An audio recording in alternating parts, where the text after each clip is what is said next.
good, but I think my main strength, it's my mind.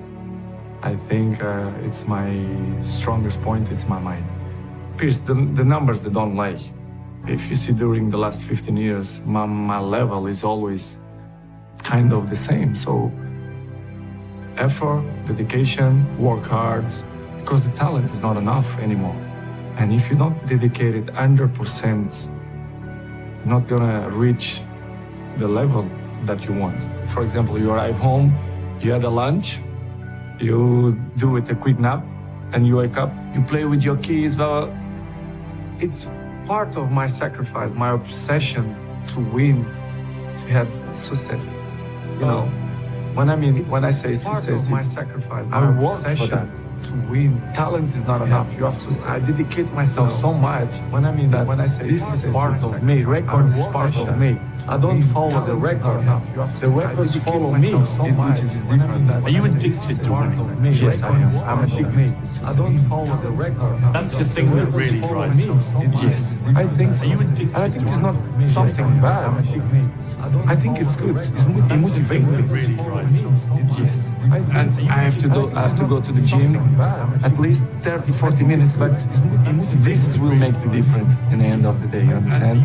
If you not do that work for this one, the next day it's 2 sessions that you lost, and I know in the end of the day, in the hand you're gonna make if you just one. The next day it's 2 sessions that you lost, and I know in the end of the day, I remember when I was 18, 19, 20s, I'm always looking for the best players.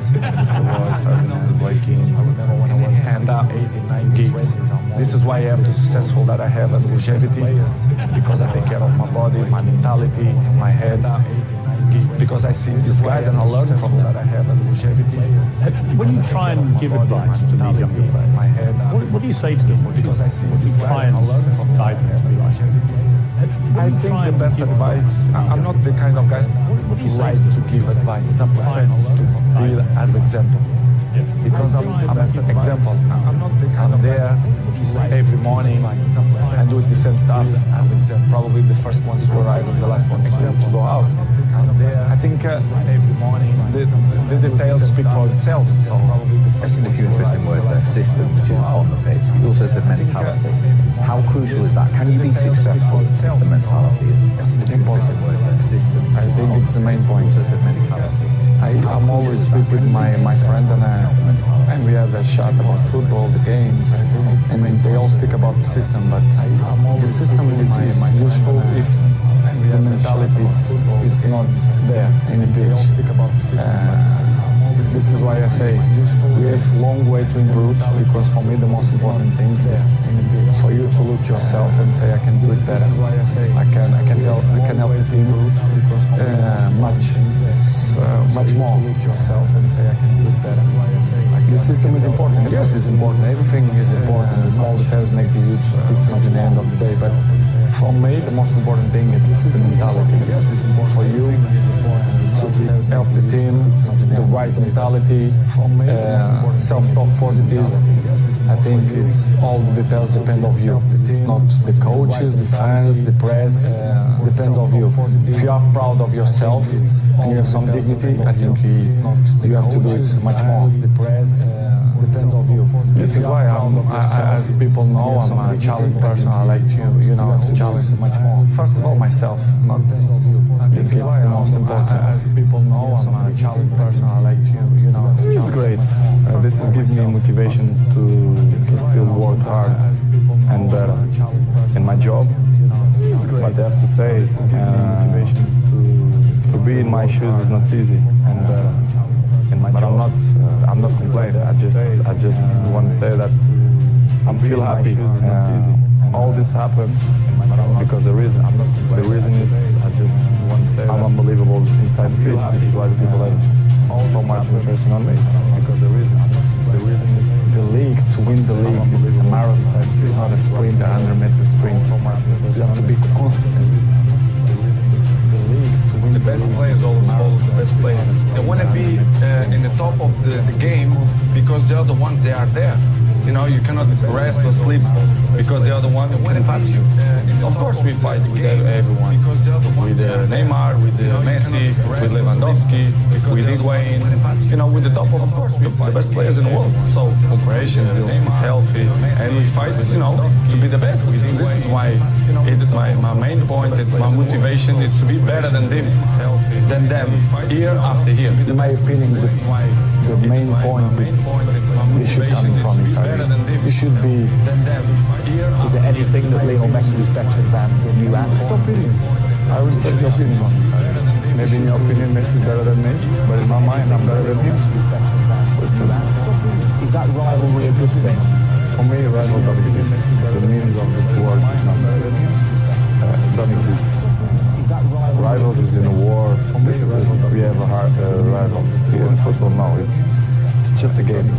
Not just in the games. I'm in the training. I'm like that. In the home, with my sisters, with my mom, with my nephews. I'm always try to competitive hard and try to win. I'm like that. I'm not change. Because I like this, I like what I do, I like my life, I'm a happy person like that. When I'm 12 years old, most of the people told me, Cristiano, you are a very, very good talent player, but you are very skinny, very slim. And I put it in my mind, most of the body we can improve. Cristiano, you can improve, you go gym, dedication and hard work, you can improve. So I will improve myself. You have to work.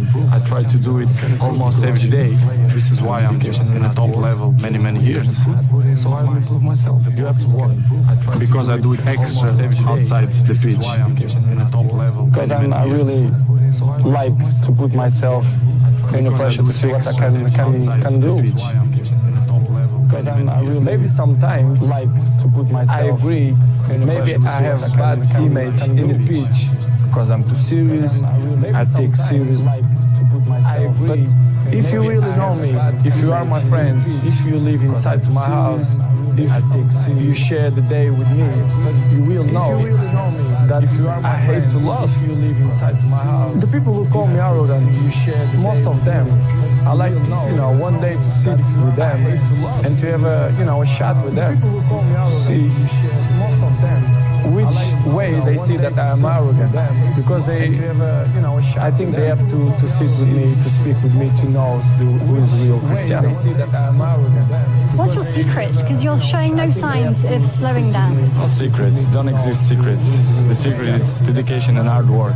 To be able to work 100% all the time. This is, if it exists words, this is my secret. The last year I saw many things that I disappointed. The passion before the game still intact, but in the same way, I saw other things as well, which surprised me, but in the same way, it's part of the business. If you see the world, how it is at the moment, it's all business. Everyone takes itself. There are more individual. You have one game. After 3-4 days, you have to be in the national team, preparation for the World Cup. It's hard. Sometimes you have to sell everything and be with your family, take the best decision. In this summer, I didn't feel comfortable. I feel uncomfortable the way they treat me, especially the press. They doubt about me, the professional that I am. It's impossible to be 21 in the top of the game if you're not professional. They doubt about me, which is making me feel very sad. Because in my life, I'm always one of the best professionals. This is why I'm still playing. I let me feel I'm always say it's all package. First of all, it's the talent helps a lot, of course. But of course, the ethic of work. You have to put in your mind ethic of work when you are professional. So, and of course, my dreaming coming true. I was professional. I played in the best clubs in the world. I won the most important trophies. So I'm glad to be in this position. But of course, this is not coming from the sky. I dedicate myself and I'm working hard and This is why the goals and all the achievements that I get coming from dedication and hard work. In the beginning, when I was young, very young, I did a lot and do extra trainings to improve my, my skills, the dribblings and everything. But I think you're working well because what I am today is starting from that moment that I did weights on my feet and jumping and do dribblings and I take it off and I feel more faster. So it was funny and I remember so good and I'm happy to have this memory what I did the last let's say 15 years. So it's good to have this memory. So this is what I'm trying to do, to be good, to be in a good shape, and try to enjoy the people. This is what I love to do. I have to do it, and I want to improve, and I see myself to do it when I'm retired, to speak for millions of people, advices, and I see myself how to be a professional player, how to maintain your longevity, how I'm not a psychologist, but I passed through many things and I can pass your level to win, how to win, which is the most important. I think I passed through I have experienced, I can help many people win that way if they want my heart. I will listen to it for sure, especially the young people. I want to be with the young people, speak with them, not only for them but for the fathers as well, to put them in the right spot. The young people. I see football now as a business, to be honest. Not only for them, but I don't understand. They treat you well. They treat your players like a piece of meat. I see football now. Yes, you say everything is true. When they want you, when they count with you, they give you everything. When they don't, I see football. They try to say everything is true. To make a hard life to you. I see football. I'm always say it was the toughest time in my life. It was when I left my family with 11 years old to live in a different world, Lisbon, in my life. In the same country, but it looked like it's a different part of the world. I was crying almost every day to miss my family, but I'm not regret because it was probably the moment more intense moment in my life that I'm not regret. So because without sacrifice, probably the moment cannot win nothing. So I did an unbelievable sacrifice, my family too. So and I think I did a good option. It's a stupid question what the people say. They are not the same. Nobody is the same. Day by day we're getting old. Everyone of us. You understand? It's normal. You have to adapt. And I think nobody in this game have this brain that adapts with his age. I'm not want to be cocky to say that I'm the same as when I was 20, of course no. But I'm adapt and I be smart to know my strength, what I'm good to do. And I'm still playing the high level and I score goals and I'm looking genius to score goals. If my mind is clear and happy and if the people surround me that help me to be a successful player, especially the coach, president, directives. But if when you feel that the energy don't go surround you, it's difficult for you to be yourself, which is happening. This is what's happening to me. When I arrive in Manchester United, I always be available to help the team to do the good things, to put in the right spots, to compete with the best teams. But awards to advise to the club because the trophies that I won, individual and collective, I think I can help a lot. But when the infrastructure is not good, they criticize me when I don't speak. Of course, when I'm going to speak, they're going to criticize me even more. But it's something that I can deal with that. I know I'm going to disappoint a few people. Maybe I'm going to make happy a few people, but it is what it is. The life it's completely difficult. We have obstacles in our lives. And I will keep running to fight against the people who don't believe me. And the life is a challenge. And I want the people keep that they are wrong. Nobody is perfect. Episodes in the life we all have. It's part of the human beings. It's part of me to be a human being as well. I would always make mistakes, the human being, but I don't know. It's hard to tell you right now what's going to happen in the World Cup because my focus is on the World Cup, Portugal national. But I don't know, it's hard to be proud of yourself and look in the mirror and say, listen, I give everything. And I think we have to believe on that. If not, proud of yourself will be a nightmare. Sure, I'm in history of football. We have to believe on what I did, and what I'm continue to do. But one of the best players in history for me, the number one in history. But for some fans, the number one. For the other one, the second. It doesn't matter. I know I'm in history of football one of the greatest. For some fans, When you have a tombstone, when you die, you have your own tombstone. It says, here lies Cristiano Ronaldo. How do you like when you have a tombstone? To the right around it, it says, here lies Cristiano Ronaldo. Number one. Not number 7. Number one. See, in the end, for you, it's all about it. Number one. That's really what drives you. You don't want to. It's not number 7. Number one. See, I don't know this number. for you, it's all about it. Number one. That's really what drives you. You don't want to. It's not number 7. Number one. I don't know this I don't care how good you are in anything, you don't have discipline, you ain't nobody. Right. Nothing without discipline. Because you give up under the slightest struggle without discipline. Discipline is do what you hate to do, but do it like you love it. You don't have to feel good about it. You just have to keep going. The feeling will pass, but you will remain. You are greater than your feelings. Going to bed late and waking up early to work for a few days won't kill you. You're not going to burn out. You're doing what it takes. If you're one of those people that push work-life balance, just remember, the people who like working a lot don't care. I've never regretted trying harder at anything ever. Hard times last long, but an epic story feels like a lifetime. I've never regretted trying harder at anything ever. Motivation. Hard times last long, You need but an epic story Because feels motivation's like a not there every day. lifetime. If I'm missing motivation most days, through discipline, through self-discipline, through repetition, through tons of repetition of the same thing that you don't want to do, and that's the key thing. Through repetition of things you don't want to do, you develop like an armor for your mind. You start to armor your mind. Your mind's like, okay, we suffer every day. That's what we do. We do stuff that sucks every day. So then when the suck stuff comes, you're ready for it. Motivation, you have to learn to exist without it. You have to learn to be your best self and your least motivated. You're ready for it.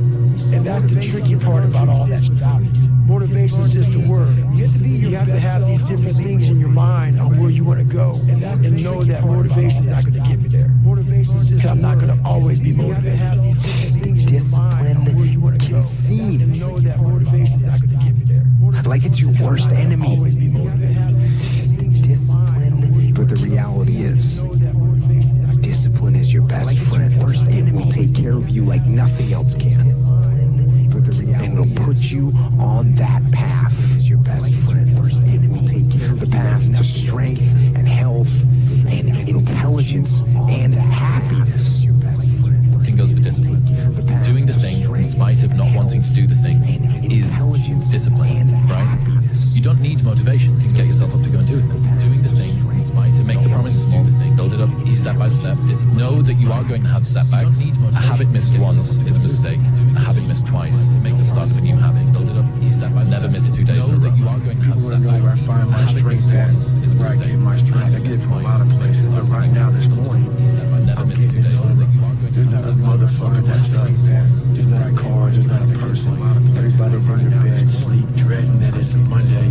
Hate it's a Monday. And I'm loving it. I'm loving it. Where everybody's getting weaker, I'm getting stronger. It's not about the running, the swimming, the push-ups, the sit-ups. It's about what those things do for your mentality. You don't get better on the daggone couch. You get better by coming out here and getting up after every daggone day. You said that discipline eats motivation for breakfast. Jocko said the exact same thing. Think about the things that you tell yourself, the lies Said that discipline to eats rationalize, taking the easy road. Jocko said the exact same thing. Think about the things, taking the easy road and leaving discipline behind. Think about them. I'm trying to get to where I'm going, and ain't nobody gonna stop me or whatever going on, the talking and the captions or whatever the memes. It can't stop me because it's a vision that I have and it's goals that I have that set out for myself that I gotta get there no matter what. The suffering before your mind starts saying we need self-talk. So what I tell myself is I go back to the months and years of preparation to get to that day. And I'm telling myself is it's 3:30 in the morning and I'm looking at my shoes and I want to go out there and run 30 miles. I have to, in that second, in that moment of this self-talk, my mind says, you gotta find more, you gotta find more. I once again calm down, go back into my mind, in my cookie jar, I call it, and I had to reflect back on the shit I did to get here. And that becomes my self-talk. Self-talk does not work unless it is real. Most of us lie to ourselves in the self-talk. It doesn't work. It has to be real. It has to be something that you've done to make it really work. I'm doing something I don't want to do. Every time I start doing things I don't want to do, I grow. Everyone says discipline is so important, but they never want to tell you why. I'll tell you why. It's the strongest form of self-love. It's ignoring something you want right now for something better later on. Discipline reveals the commitment you have to your dreams, especially on the days that you don't want to. The future you is depending on the current you to keep the promises that you made to yourself yesterday. Motivation is just crap. The future you is people right now, they be listening, they be motivated to go run. If it's cold somewhere where they're at, a lot of them shut that door, go back inside. That's motivation. It comes and goes as how you feel. If you and your wife are good, if you and your kids are good, if you're good at work, you're motivated. It comes and goes. I like a mother whose life is imploded. If you and your wife are good, ain't got you and your kids are good in life, it says you're motivated. Still got to get after today, man. Your attitude has a giant effect, not just on your life, but on other people's lives around you. To do anything successfully in life, has a giant effect, not just as bad as you want to breathe. But on other people's lives around you. You want it that bad. Anything successfully in life, if you're willing to give it that much, you get a big piece of what you want. Dreams do come true. Anything you want can happen, become a reality. You get a big piece of what you want. There's a thousand ways to say this. Come true. Anything you want can happen, become a reality. I fought for it because no one gave it to me, because it was just me alone in the gym, me alone in the mirror, me alone in my head. No one did it for me because I worked for it, and I'm never going to let someone else take that. Me alone in the gym, me alone in the mirror, me alone in my head. Everybody wants to sit in the car. I don't want to go outside. It's cold. I don't want to do this. It's hot. You got to do things that you don't want to do because you show your body that your mind is the boss. Your mind is telling your body what to do, and then you have control. Keep repeat. The consistency is the most difficult thing. Just doing it every day. Yes, every day. Do you ever wake up and you say, I don't want to do it today? I fight against that. You know, it's the big challenge. It's when you're not willing to do something, but you have to do it against that. This is the main point. This is why I say our mind, it's a box of surprises, and you have to challenge yourself to be consistent. Our mind, I repeat, sometimes it's hard, and you have to. What many people say, you like to go to the gym every day. Of course not. I repeat, it's not true. Nobody likes to go to the gym every day. What many people say, that you have to do it. If I'm running on a treadmill and I get to mile 9 and I get complete cramp in one of my legs, and I know I've told myself I'm going to run 10 kilometers today, he goes, I will have to limit the last mile, even if no one's watching, because I can't let the demons in. And if I let the demons in, they'll show up in the 11th round of a championship fight when there's 50,000 people watching me in the audience, and I know deep in my self-story that I'm the type of person that quits when things get hard because I got off that treadmill at mile 9 and no one was watching. It would modify my self-story. The commitments we keep to ourselves and what we do when no one's watching is the most persuasive evidence that governs everything we then do every day thereafter. What if? A lot of times I'll be in tours of my run or something like that, and I'm all jacked up. Body's broken, mind's broken, spirit's broken. I started to say, what if I could pull this off? When I first walked into the Navy SEAL recruiter's office, he looked at me and said, there's only been 35 African Americans in 70 years making through. You know, I said to myself, what if I could be the 36? He looked at me and said, it's the what if I can pull off a fucking miracle. What if I can become someone that no one thinks I can be? And just me talking about that, I have the hair going up on my arm because it makes me just like, what if? You say the emotionally immature man seeks out motivation to do something hard one time. The emotionally mature man uses discipline to do something hard 1,000 times. Why is emotional maturity related to motivation and discipline? When you have emotional maturity, you realize that some days you're not going to sleep well. Some days you're going to wake up and you've got your schedule and everything's planned out and the poop hits the fan. And whether things go well or not that day, the emotionally mature man will still do what he has to do to stack his wins, to focus on his purpose, whereas the emotionally immature man will say, well, I didn't sleep well, I had nightmares, so I'll stay in bed. I didn't sleep well, or it's raining outside, it's cold outside, I don't feel good, I just woke up and the airplanes hit the World Trade Center, so I guess I have to change my pattern of life. You have to stay the course no matter what, and it takes a high level of emotional maturity because your emotions dictate your motion of life. Every morning, every day of our lives, we have choices to make. Maturity because your emotions to stay in bed, dictate your motion. Say, forget it, I'm not going to work out today, or forget it, I'm not going to work hard today. You always have a choice every single day of your life. I'm not going to work out today. Don't make excuses. Don't blame any other person or any other thing. Bro, you gotta stop. You gotta stop those I can't catch a break.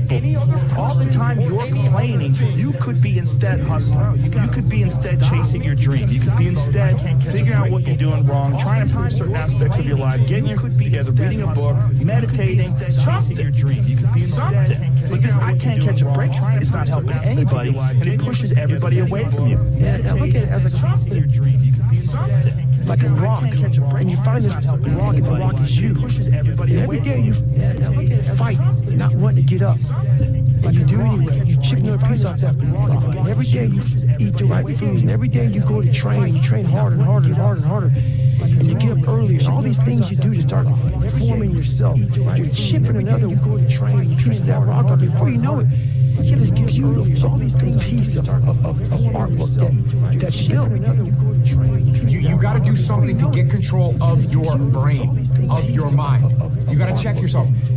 I don't care how you do it. You got to do something. I don't care if you set an alarm every 45 minutes so you can audit your thoughts, so you can audit what is influencing you, so you can control what's influencing you. Control the things you think about. So you can audit your thoughts. You can actually control how you feel. You can control what you think, and you can definitely control what you do. You think about. Do not be a slave to influence. You gotta be the master of your mind. A friendly reminder that in 3 generations, everyone who knew us will be dead, including the people whose opinions stopped you from doing what you wanted all along. Imagine that someone you know achieves every dream and hits every goal they have. Years later, they get old and die. 2 years after that, how much do you care? About as much as everyone else will if you accomplish your goals and dreams. Do it for you. 2 years after that, nothing is how much do you care? Nothing is permanent. Everyone else will. And a lot of times you have to learn to perform without motivation. You have to learn to perform without purpose. You have to learn to perform a lot of different things. And that's what people think. They think I need to have this motivation to learn to perform without purpose, to work out, to study, to be better. So if they don't have it, I need to have this motivation to learn to perform without purpose. You got friends that like to party, right? They like to go out, they like to drink and go out to the clubs. You got friends. You're around those people, all of a sudden you start feeling that little urge. And you got other friends that are disciplined. They are going to go to the gym early in the morning. They make you want to work out. If you aren't careful, you got other friends that are disciplined. You can slide down. You're going to go to the gym early in the morning. Resistance, one path. If you aren't careful, you got path to weakness.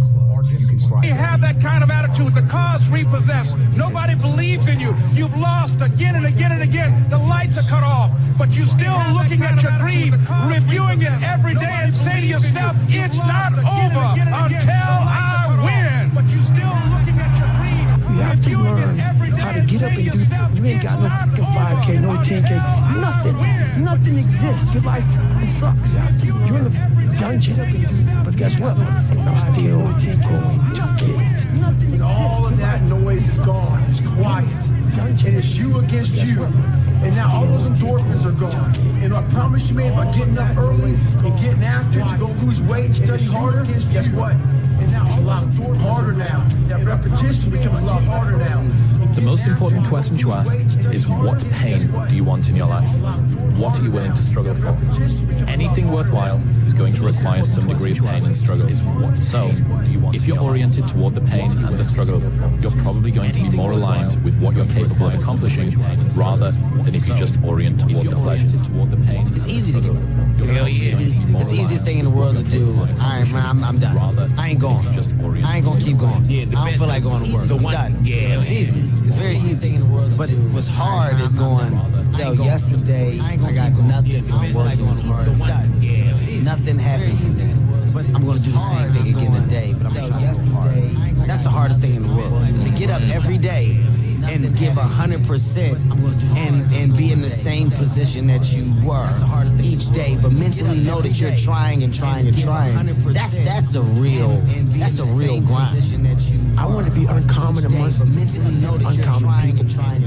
I wanted to be the guy. I don't care if you like me, I don't care if you don't understand me. I don't give a fuck. Once I went through this journey, this path of life, you ain't got a whole bunch of guys that don't like me. I don't give a fuck. I'm a warrior. A warrior is a motherfucker who says, hey, I'm here again today. I'm here again tomorrow. I'm going to be here the next day. I'm 50 years old. I'm still getting after it. It's a person that puts no fucking limit on what's possible. I'm here every day I wake up. And I don't want to do something. I'm like, okay, man, do you want to be a bit today? Do you want to feel like a little bit? Do you want to walk around all day knowing that you could, but you didn't? There's no passion. There's no motivation. There's no, oh my God, man. It's every day of your life just doing. People talk about discipline, oh my God, man, determination, repetitions and all this shit. Just consistency. People talk about discipline. Why people fall off the wagon so often is because their mind is full and all this shit. There's no room in that mind for discipline. There's no room for consistency. They may do it once or twice, but then the mind takes over and that clutter in that garage comes in, and then it's like a circuit breaker, man. The circuit breaker just overloads, like then the sparks. Preparing to do the thing isn't doing the thing. Scheduling time to do the thing isn't doing the thing. Making a to-do list for the thing isn't doing the thing. Telling people you're going to do the thing isn't doing the thing. Messaging friends who may or may not be doing the thing isn't doing the thing. Writing a banger tweet about how you're going to do the thing isn't doing the thing. Hating on yourself for not doing the thing isn't doing the thing. Hating on other people who have done the thing isn't doing the thing. Hating on the obstacles in the way of you doing the thing isn't doing the thing. Fantasizing about all of the adoration you'll receive once you do the thing isn't doing the thing. Reading about how to do the thing isn't doing the thing. Reading about how other people did the thing isn't doing the thing. Reading this essay isn't doing the thing. The only thing that is doing the thing is doing the thing. There was no talent. It was just try again, try again, try again. And that sucks, man. You don't need talent. Try again. You need discipline. Try again. Because I know there's so many people that have the ability and just refuse to get off that couch. Because I refuse to study a few more hours, refuse to go deeper, to go further. And that's what I gain the advantage. It's so easy to be great nowadays, my friend, because most people are weak. Most people don't want to go to that extra mile. Most people don't want to find that extra because it sucks. It's miserable. It's lonely. It's the moments in life, the decisions you make on a moment-to-moment basis that add up to be the guy or not the guy. Tonight, I did something, that I feel more of a guy. For me, who I am, my guy. Tonight, I did something, Don't win that tug of war. that I feel more of a guy. For me, who I am, my guy. And a lot of times you just pull yourself through life. This morning, I did not want to get up. Try to pull my out of bed. But guess what? The more and more I got into that run, each step into that run, I was trying to gain more and more confidence. But to gain that more confidence, you have to be willing to pull yourself out of bed, pull yourself out of a funk, pull yourself out of whatever life was throwing at you. To gain that confidence, by the time the run was over, I was like, you mother, I once again beat your ass. You gotta be willing to find the confidence. Stay in the fight, stay in the war, stay in the battle, armor your mind. Once again beat your I'm telling you, dude, you don't need to determine. I'm telling you it's worth it. Oh, yeah. I'm telling you it's worth it. And you know what? You actually know it's worth it. That's why you're asking this question. You know it's worth it. You know it's worth it to have discipline. You think there's an easier way. You think that it's something that people have. You think that when Jocko's alarm clock goes off, it's like, oh, just like my father taught me, I rise and I shine. You know, like, no. It's like the pillow feels soft and comfortable. And the alarm clock is banging on my head and I don't like it. You know what? I know it's worth it to get up and get after it. I know it's worth it. And you know it's worth it. You are eliminating another form of discomfort. I torture myself physically. I'm always working out. I'm always exhausted. I'm always taking ice baths. I was in the sauna before I got here today. I'm always doing something. Always. I never have a day where there's not some kind of struggle. If I have a day where I just lay around, I'm like, this is weird. Like, it's one of the things that I have to do on vacation. When I get up in the morning, whenever I'm on vacation, the first thing I do is work out. I'm like, I gotta do this, otherwise I'm not gonna enjoy this time off with my family. I gotta get up before everybody else, and I gotta work out hard. Look, when you're a kid, you're all potential. It's chaotic potential. It can manifest itself in any number of ways. And maybe you don't want to give that up. So you're like Peter Pan. You want to be a kid forever because you don't want to give up the potential. And you look out in the world and all you see are Captain Hooks, you know, who've lost a hand, who are chased by death because that's the clock in the crocodile. He's already got a taste of it. Terrified by death and he's a tyrant. Well, I don't want to grow up to be that. So I won't be disciplined at all. Well, that's no good because the way the potential transforms itself into actuality is through discipline. So I won't be disciplined at all. Psychologically, well, that's no good because the way the potential transforms itself into actuality is through discipline. And in competition with different situations is it's difficult to take the first step. How big the task is. The task is execution. It's always one brick. I believe, and I learned very young that you don't try to build a wall. You don't set out to build a wall. You don't set out to build the biggest, baddest, greatest wall that's ever been built. You don't start out. You say, I'm going to lay this brick as perfectly as a brick can be laid. There will not be one brick on the face of the earth that's going to be laid better than this brick that I'm going to lay in this next 10 minutes. And you do that every single day. As soon as you have a wall. You write that motivation is crap. It's crap. Yes. Right. What do you mean? Motivation is killing. So basically, what it is I may motivate some people today for this 4 minutes I'm on TV. Yep. Oh my God, I'm going to do something, do that. Great. So but let's say it's real cold out in New York City. Let's say it's 30 degrees. You go outside, get your gloves on, you go for a 5-mile run. You're going to forget everything you said. Everything I said is gone. That's motivation. So you write about how Rocky motivated you. That movie motivated you, but you had to take it that next step. So how do you do that then? Well, the thing about it is, it's about being driven almost to the point where you're obsessed. When you get to that point of being driven and possibly obsessed, you no longer care if it's 30 degrees outside. And then the next day comes and you're back playing again, and you understand that life has a cyclical nature where it's, you know, what you do on Monday is fantastic, but then Tuesday is a bad day. But guess what? There's Wednesday. So are we just supposed to live our lives like this the whole time? You know, versus just staying like this. Understand that it's really just a journey of evolution every day. It's just constant improvement, constant curiosity, constant just better. The results don't matter.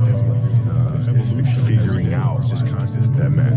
Yeah, and we all get obsessed about the results. So we get obsessed about like the output, not the input, not figuring it out, and not like changing things. We're used to trial and error, like the experimenting. So we get obsessed. If there's potential inside of you, which you know is there, but you're too scared to tell anyone else about it, and you go on and on, get older and older and older and older, and the windows of opportunity start to close, and you knew it could have been given birth to, but you never did it. I promise you, it will haunt you. And the windows of opportunity start to close. It'll be more. It's a living nightmare, dude. You never did it. That fact that you have the ability to do something and you're too weak to turn the key and start the engine on it, it's a living nightmare. It's a greater disappointment and a greater burden to carry than any of this physical sweat equity or pain in the gym or sacrifice. And a greater burden. All that is just nothing compared to a life where you're burdened by regret, guys. All that is just emotions come and go. Compared to a life accept the where you're loss, burdened by regret, guys. embrace the loss, and then you can choose to do what you want versus being acceptable, controlled by emotions. You know, a lot of times I've seen players, even myself, you know, younger, being consumed by a particular fear, and to the point where you're saying, okay, nah, it's not good to feel fear. I shouldn't be nervous in a situation by a particular fear. It does nothing but grow. Versus stepping back and saying, nah, I am nervous about the situation. Yeah, I am fearful about the situation. But what am I afraid of? And then you kind of unpack it. And then it gives you the ability to look at it for really what it is. But yeah, I am fearful about nothing more than your imagination running its course. Yeah, absolutely. Yeah, I love that. Because what you're saying is that when you're dealing with something, it's almost like, how can I get to the root of it? Because sometimes what we're dealing with, like you're saying, it's an imagination and illusion. I love that. Really, what you're saying is it's not really a thing. So next time you're facing a fear, next time you're going against something, do that. Like literally unpack it. Don't just settle for your first answer, because the first answer is really the right one. Fear. Next time you're going against something, you got to be able to look at it and deal with it head on. The first answer is really the right one. I love it. I don't know what to do. It's like, that's okay. Nobody does. Go do something. Do the best thing that you can think of. Put the best plan you have into practice. It's not going to be perfect, and it will change along the way. But it will change partly because you become disciplined pursuing the path. And as you become disciplined, you become wiser. And as you become wiser, you become able to formulate better and better plans. You become disciplined. I've never really viewed myself as particularly talented. Where I excel is I've never really viewed ridiculous, sickening work ethic. You know, while the other guy's sleeping, I'm working. While the other guy's eating, I'm working. Our minds are work ethic. Hey, what are we doing today? Well, we're going to engage now. And once we engage, we commit.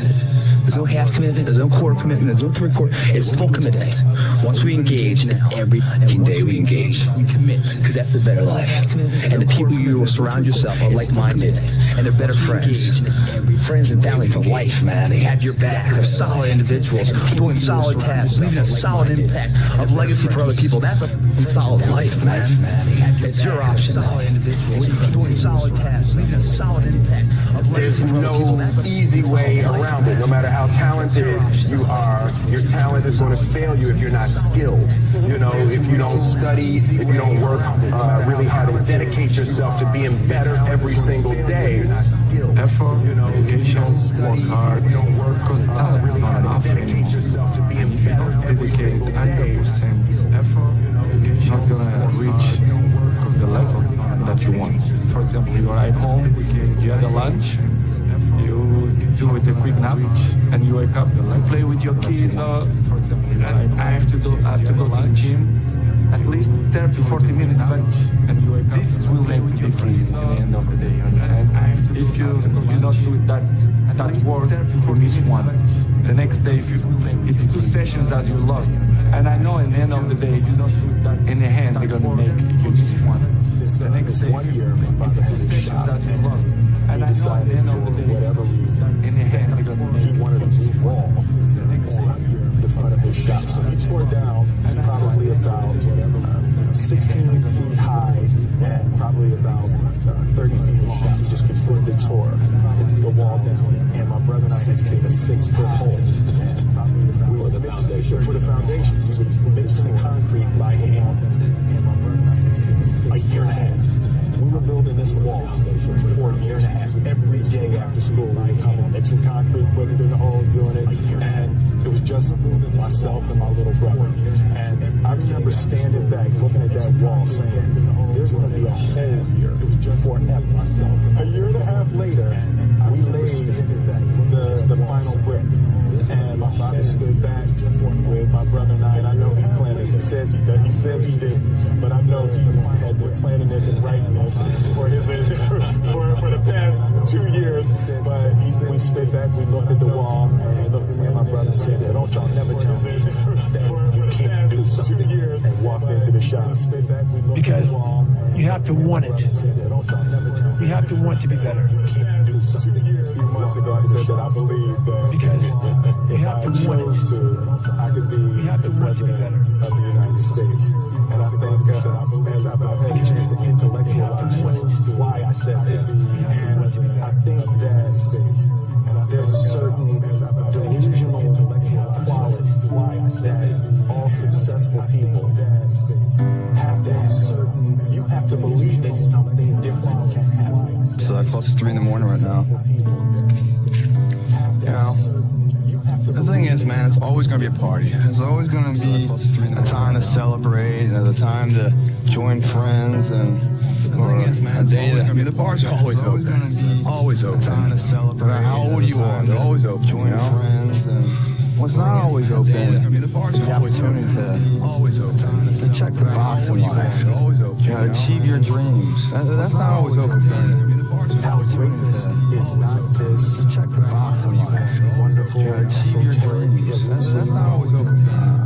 how God-like is features that only special among us will ever taste. You know, it's something that truly exists in all of us, special among us. Man, hope ain't gonna get you shit because it's not in your hands. Hope is not in your hands, man. You can't control hope, man. You can't because you get belief. It's not in your hands. Until you callous over the victim's mentality that the world is out to get you because of you are the only. You gotta change that, man. Yeah, but you don't understand my life, Davis. Yeah, I do. That's the thing about it, and that's why I can talk about it. But yeah, I get what you're saying. A lot of folks don't understand my life. I get that mentality. I once had that mentality. Think about it. That no one understands talk about going through. And if you keep that mentality, you're gonna stay in the same exact spot that you're in. Let me teach you the real life. How you keep that. The reason why you're a loser. The reason why you're not making it, and the reason why you're trying to go to all these, I go to all these conventions, speak all the reason why you're a loser. I'm looking at an audience making it. These people sign up, and every year go to convention, thinking they're gonna learn something. I'm looking at an audience making it. You're lazy, sign up. You know exactly what to do, and every year exactly what to do. Because even me, in my state of, I can't read and write. I know exactly what to do. It just sucks doing it. It sucks to do it. It sucks to wake up every morning of your life and say, God, man, I'm not smart. So guess what I gotta do? I gotta study the same shit that I got one of the highest scores in the nation on. I'm not smart. And so guess what I gotta do? Do it again. It's not just there. We're not on this stage just because of talent or ability. We're up here because of 4 a.m. We're up here because of 2-a-days or 5-a-days. We're up here because we had a dream and let nothing stand in our way. If anything tried to bring us down, we used it to make us strong. Because we had a dream. We were never satisfied, never finished, we'll never be retired. My high school English teacher, Mr. Fisk, he had this beautiful quote, and it read, rest at the end, not in the middle. And I took that to heart. I believe there's time for resting at the end, but for me, that time is not now. To have a dream, sacrifice for it, and never ever rest in the middle. Tired, 14 days, 13 days, whatever the hell it is, don't mean nothing. Never ever rest in the middle. Tired is only in the mind. You tell yourself you're tired, you're gonna be tired. Don't mean nothing. I don't get tired. It's so easy to be great nowadays, my friend, because most people are weak. Most people don't want to go to that extra mile. Most people don't want to find that extra because it sucks. It's miserable. It's lonely. The struggle is real. You don't want to go to that extra mile. It never gets any easier. Because it sucks. You got to get harder. I have to ask this guy. I have to understand, like, why he works like that. So after the games, I'm like, hey, Kobe, like, why were you in the gym for so long? He's like, because I saw you come in. And I wanted you to know that it doesn't matter how hard you work, that I'm willing to work harder than you. Because I know every mother ain't going to do what I'm going to do. It doesn't matter how hard you work. That's how you level up. For me, I was more miserable trying to make everyone else happy than I am now with everyone else unhappy with me. Because me, when nobody's looking, that's the time that really counts. That's the time that really matters. The working out at 5, 6 a.m. when all the practices and all the extra conditioning, like that work that you do every single day is key. Because that's what you're gonna be able to fall back on, and that's what you're gonna be able to like rely on when push comes to shove.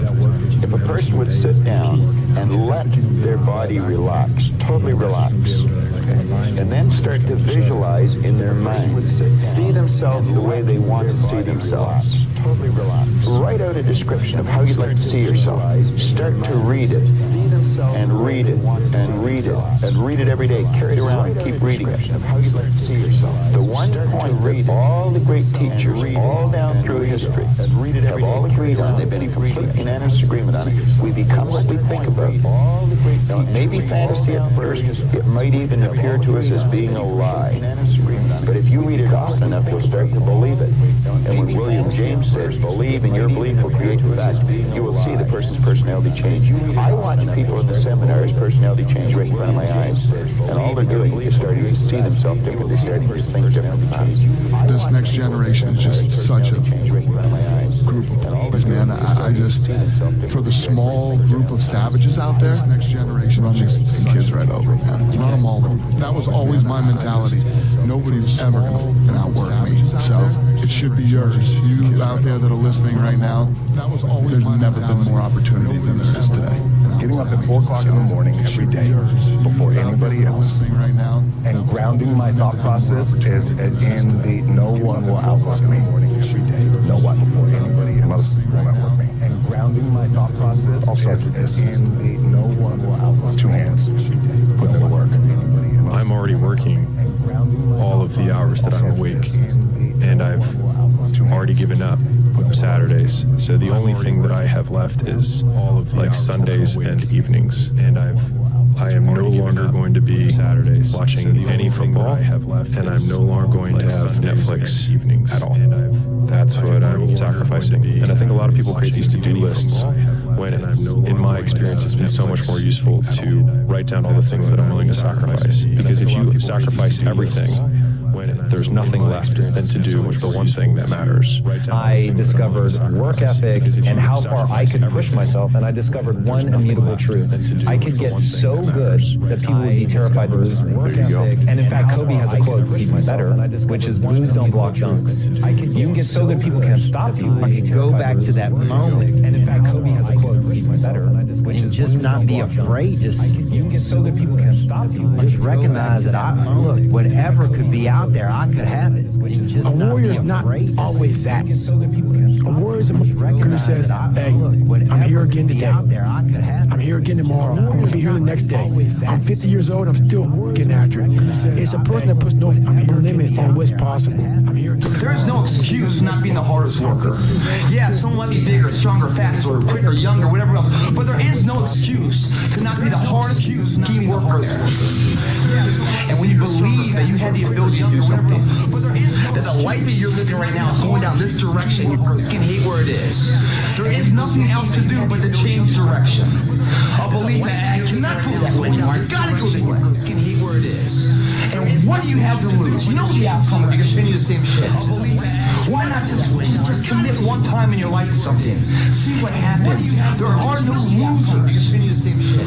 In the world of passion and commitment to something, no one loses there. There are no losers. The losers are the people that sit the starting line and never initiate. It's the belief that supremacy exists. There's so many examples in the Olympics, and every day we see the common man with the odds against them, overcoming what people thought could never happen. And probably he didn't even think it. But there he stands victorious and a role model to all of us. Like, oh my God, we want to be him. But before he was him, he was us. But there he stands victorious. What got him there was an undying belief. And every drop of sweat that came out, and every pain and ache and everything else was just a telltale sign that being closer and closer to that dream that we were when we were kids of being a reality. Everything else was just why not believe in it? What's the other option? There is no other option. It's a life forgotten, man. I'd like to know, what's the biggest key to your personal success? There is no other option. It's a life forgotten. It's hard. I'd like to know, what's the biggest talent without work is nothing. You're going to lose sleep. You'll doubt whether it'll work. You'll stress to make ends meet. You won't finish your to-do list. You'll wonder whether you made the right call and have no way to know for years. This is what hard feels like, and that's okay. Everything worth doing is hard, and the more worth doing it is, the harder it is. The greater the payoff, and that's okay. The greater the hardship. If it's hard, good. It means no one else will do it. More for you. Why are you out running 4:30, 5 o'clock in the morning and not later in the day? Dragon fighters do that. Because I don't want to do it. It's a discipline to do things that you don't want to do. I think I want to get before I run. I realized, man, if I want to be good, I gotta wake up in the morning. I gotta do the extra work, and I gotta show up when other guys aren't. And I've got to learn. And I've got to continue to be open to learning. Focus on what you can control. Focus on what you're getting, not what anyone else is getting. Whenever you get an opportunity, you take advantage of it. You treat it like it's the Super Bowl. You treat it like it's game day. Go out there and treat practice like no one else does.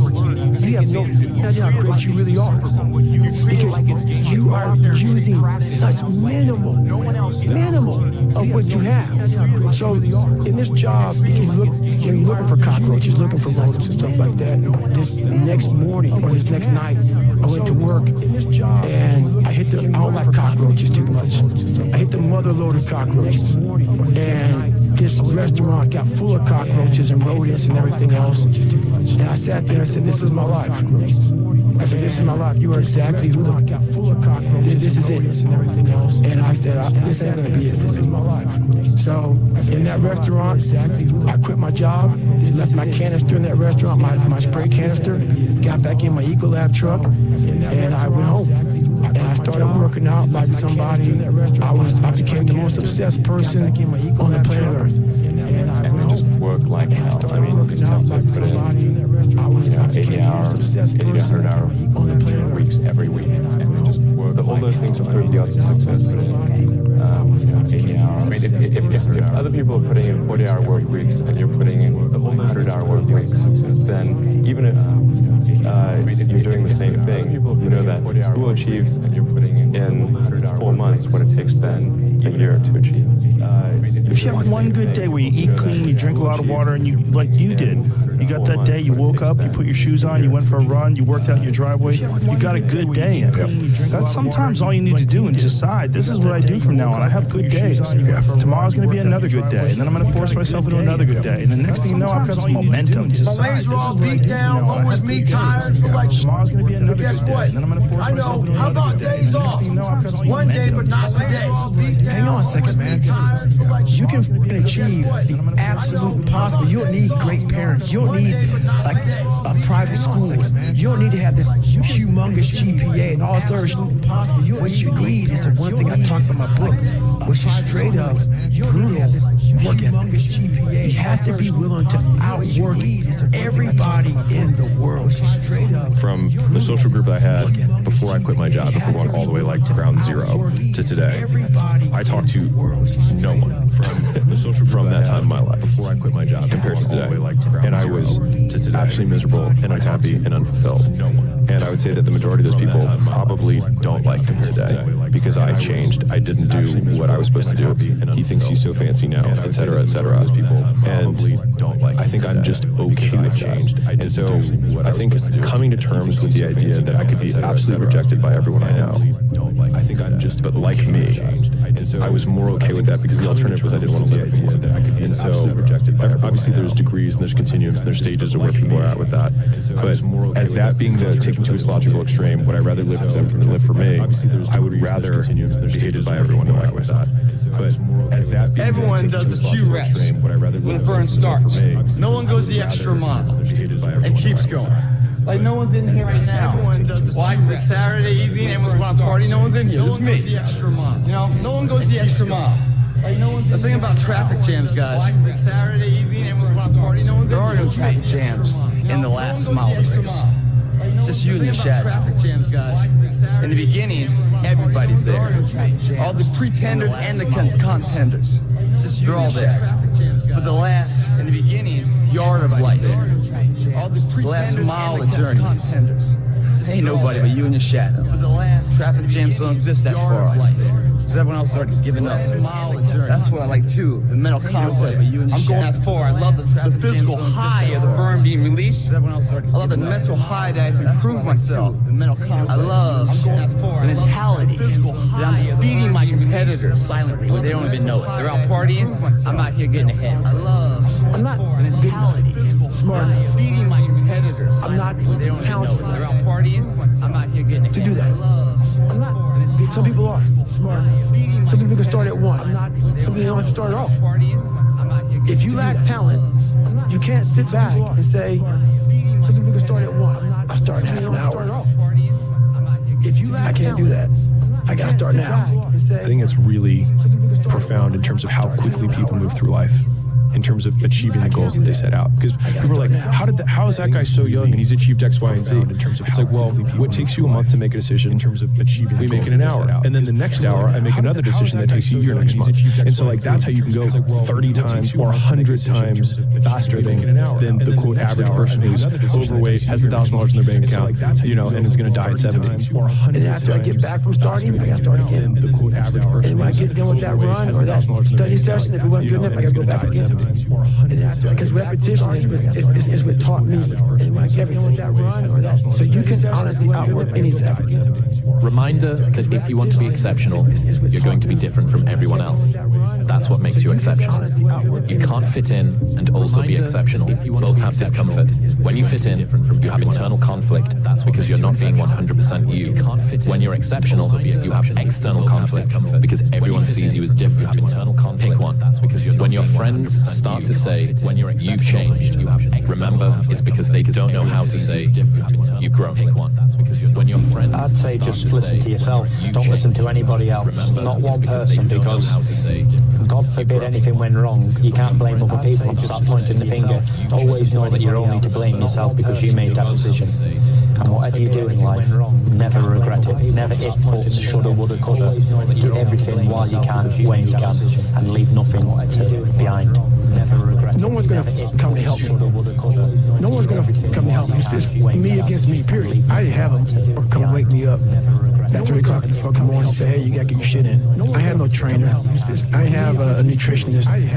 It was the self-discipline that I had to survive. To not survive a week. To thrive. No one said, hey, man, you're 297 pounds, man. I want to help you out. I want to help. Hey, man, you're not smart. I'm gonna help you out. I had to work at all this. I had to overcome, and self-discipline is everything. If you don't have it, I don't look at you right because I know you're capable of more. It's not discipline so much for me. It's all on you. It's all on you. The self part is what's big. For the next 2 years, all I'm going to do is get good grades. I didn't date, I didn't party, I didn't drink. I literally didn't leave my dorm room. I worked. I put my head down for 2 years and I just worked. I didn't date, I didn't party, I didn't drink. I literally didn't leave my dorm room. The first half, the run feels great. 2 years My mind is clear, nothing going on. I didn't think about nothing but just my running pace, what I'm doing, my breathing, everything like that. Get to mile 15, I turn around, and the demons start to creep in. That never wall creeping up on me. When you push so hard, something about it came around, and I started to get it. My mind started to break down. I started feeling my legs starting to hurt. I started feeling dehydrated. Started feeling sorry for myself. Started looking around. No one knows I'm out here runners. Why don't you go ahead and just stop? Call your girl, have her pick me up. And that's what I look like now. No one knows this when your mind has to change. You got to start thinking I'm the greediest mother in the world. Your dehydration, your legs are all sore. You got shin splints and stress fractures. No, you don't. You got sore legs. Get out of your head. Stay hard. I call it the Rocky cutscene, and almost every successful person that I have ever encountered has gone through not a month or a year, but many years of doing work without reward, where they have to do things that other people find boring, and they have to sacrifice things that everyone finds interesting, that most people want to do during that entire season of their life, and they basically sacrifice a season of other things that they would prefer to do stuff that they would not prefer to do because of the one thing they want most. And other things that they would that's the Rocky cutscene. And instead of lasting 5 minutes, it just usually lasts 5 or 10 minutes. Never seen myself as particularly talented. Where I excel is I'm willing to die in the process of acquiring skill. As particularly talented, where I excel, you gotta start now with changing your life. We're all being tested in life. And guess what? This is one test you can't cheat on. We all have our own test. Some of us are obese. Some of us are depressed. Some of us are insecure. stacked on the back. Have batteries, water, extra gear. The extra gear just deal with the life. The only way to overcome it is for you and you alone to face it. You got to do your best work when you're at least motivated. So the days you don't want to do it, guess what you got to do? You got to second the best to do it. Like, I want to see what you do when you're tired. Let me see how you push yourself. Come on, man. Get up. Get up again tomorrow. Get up again tomorrow. Get up again tomorrow. The next day. Get up. Get up. Get up. Get up. Keep going. How long can you maintain a positive attitude? Get up. Get up again tomorrow. Get up again tomorrow. Get up again tomorrow. The next day. Get up. Get up. Get up. Get up. Keep going. How long can you maintain a positive attitude? On those days you don't want to do things. The next day. Get up. It's easy to conquer. Who are you when it's good weather? Days you don't want to do things. You got good sleep. Work's going good. The family's good. When it's good weather, you feel great. You got good sleep. Your body's not injured. Work's going good. Those are easy days to conquer. But who are you on those fucking days? Your body's not injured. When all hell's broke loose. Those are 5 days to conquer. You're sore. You're depressed. You're miserable. You're not the favorite person at school. You might be getting bullied. You're depressed. You might be falling behind in life. Who are you on those days? It's all picked up. That's the great divide. Those people who give up on those days, when everything's done, still grind. That's the separator right there. Those people who stay hard. When everything's done, still grind. We're here to get stronger. In order to get stronger, we must fail. Accept that. Know that who we are right now is not who we are, but where we are. We're going forward with the belief. Our belief, guys, drives this workout. Believe in the difference you can be. Stop being average when your potential is crying to come outside and be more than that. 2 forms of pain. Pain that breaks you and the pain that changes you. That's the pain of a change. That's the pain of progress. The pain that destroys you isn't this pain that changes. It's later in life knowing you could have been more. And all that's left is you and the tears of a possibility left that you allowed to die. Own your life, guys. You had every opportunity. There's no excuse not to be the hardest worker in the room. And all your endeavors, schoolwork, the gym, your career, your relationships, your name's attached to it. It's gotta mean more than anything. That's your name. It's all you got. The gym, your career, your Play it out. What if you just never do anything? Is like maybe some people just need to stop dreaming. Maybe they need to accept their current reality and actually enjoy it. Like maybe because there's a lot of people in their 70 and 80 and they did do their dreams. And if they went back, like they didn't do anything, but that whole time they were dissatisfied because they didn't try. Because there's a lot of people. Or what if they were just like, I have a good life. I have a wife who loves me, like decent kids. I have a job that I don't mind it, pays the bills. I mean, if you go back like 500 years, wasn't people like, man, this is my passion. It's like, dude, I'm just rowing a boat across a ferry, and that's what I do. That's what my dad did. His dad did. Like, this is how we eat. And so, like, we have these idealized versions of purpose that I think Instagram and all this stuff kind of make it terrible. But like, I think there's a lot of honor in work.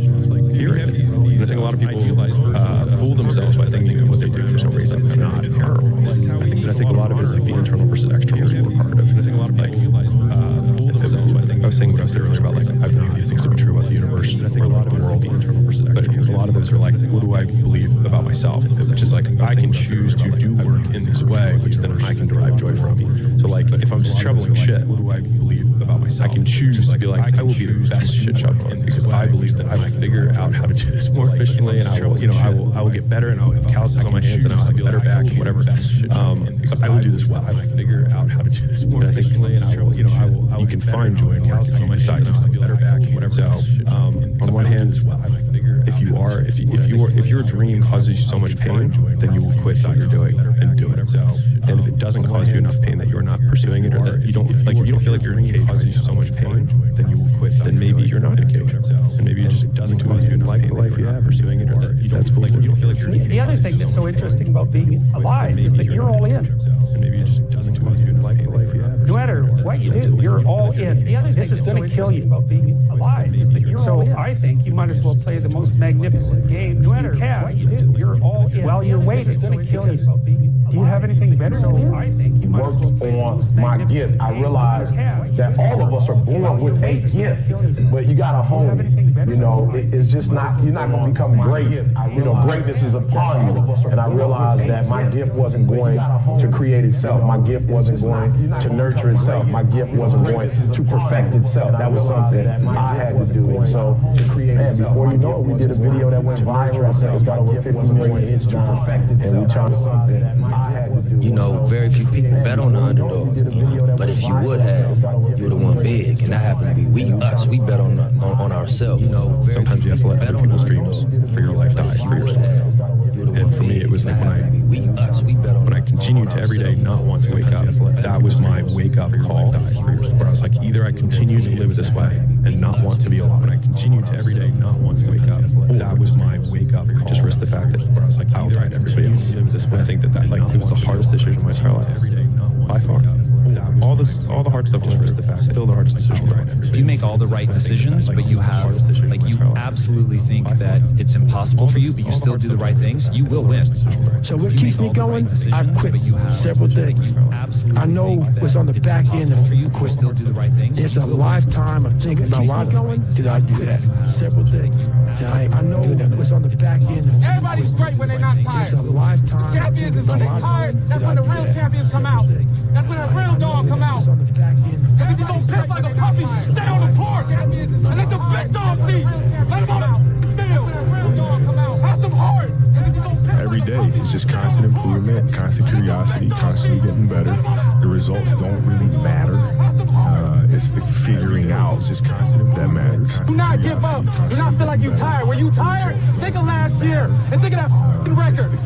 Every time I get tired or I think I can't go no more, I think I feel like you tired. When you tired, think of last year and think of that record. We can make it. Every time we gotta believe. We gotta be mentally strong. When we tired, that's when we gotta put our fundamentals together. That's when we gotta be more focused. We gotta believe. We gotta be mentally strong. There's not a car, there's not a person. Everybody's in their bed, sleep, dreading that it's a Monday. Hate it's a Monday. And I'm loving it. I'm loving it. Where everybody's getting weaker, I'm getting stronger. It's not about the running, the swimming, the push-ups, the sit-ups. It's about what those things do for your mentality. You don't get better on the daggone couch. You get better by coming out here and getting the after every daggone day. We're not on this stage just because of talent or ability. We're up here because of 4 a.m. We're up here because of 2-a-days or 5-a-days. We're up here because we had a dream and let nothing stand in our way. If anything tried to bring us down, we used it to make us strong. Because we had a dream. We were never satisfied, never finished. We'll never be retired. My high school English teacher, Mr. Fisk, he had this beautiful quote, and it read, "Rest at the end, not really retired." And I took that to heart.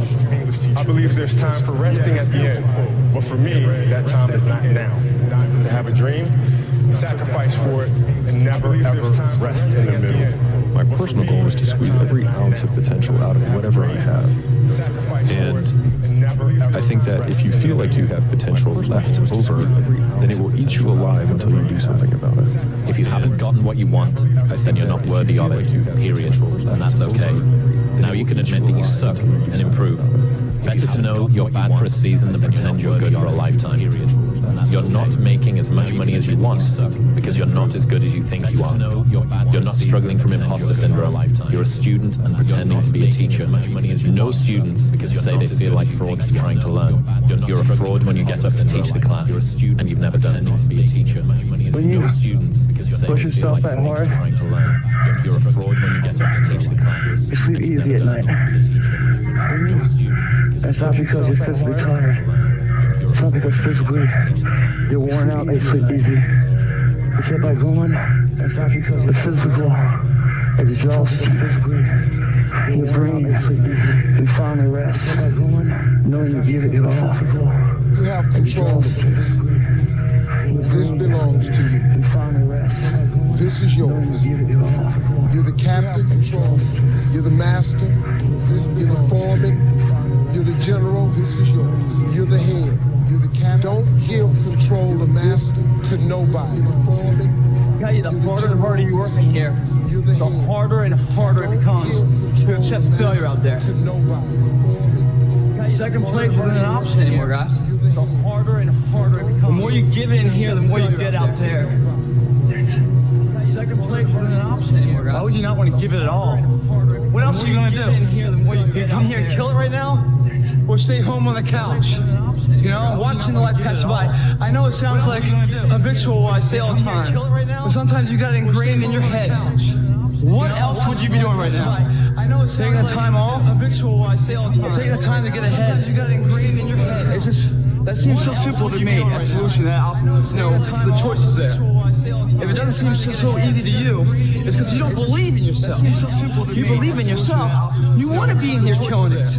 Because giving you that much more of a chance because you believe you can come that. The people that don't come in here because they're tired and stuff are people that don't believe in themselves. That's why they don't see the asset of being in the gym to grow. They see it as a waste of time because they don't believe they can never get there. So therefore, why take the precautionary steps to sharpen and hone the arsenal to really go to battle? Because they don't even want to go to battle because they know they're going to lose. Precautionary steps.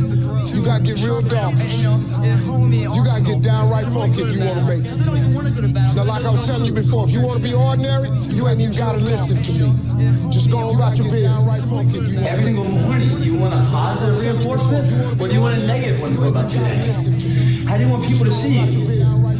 Like that? You want a positive reinforcement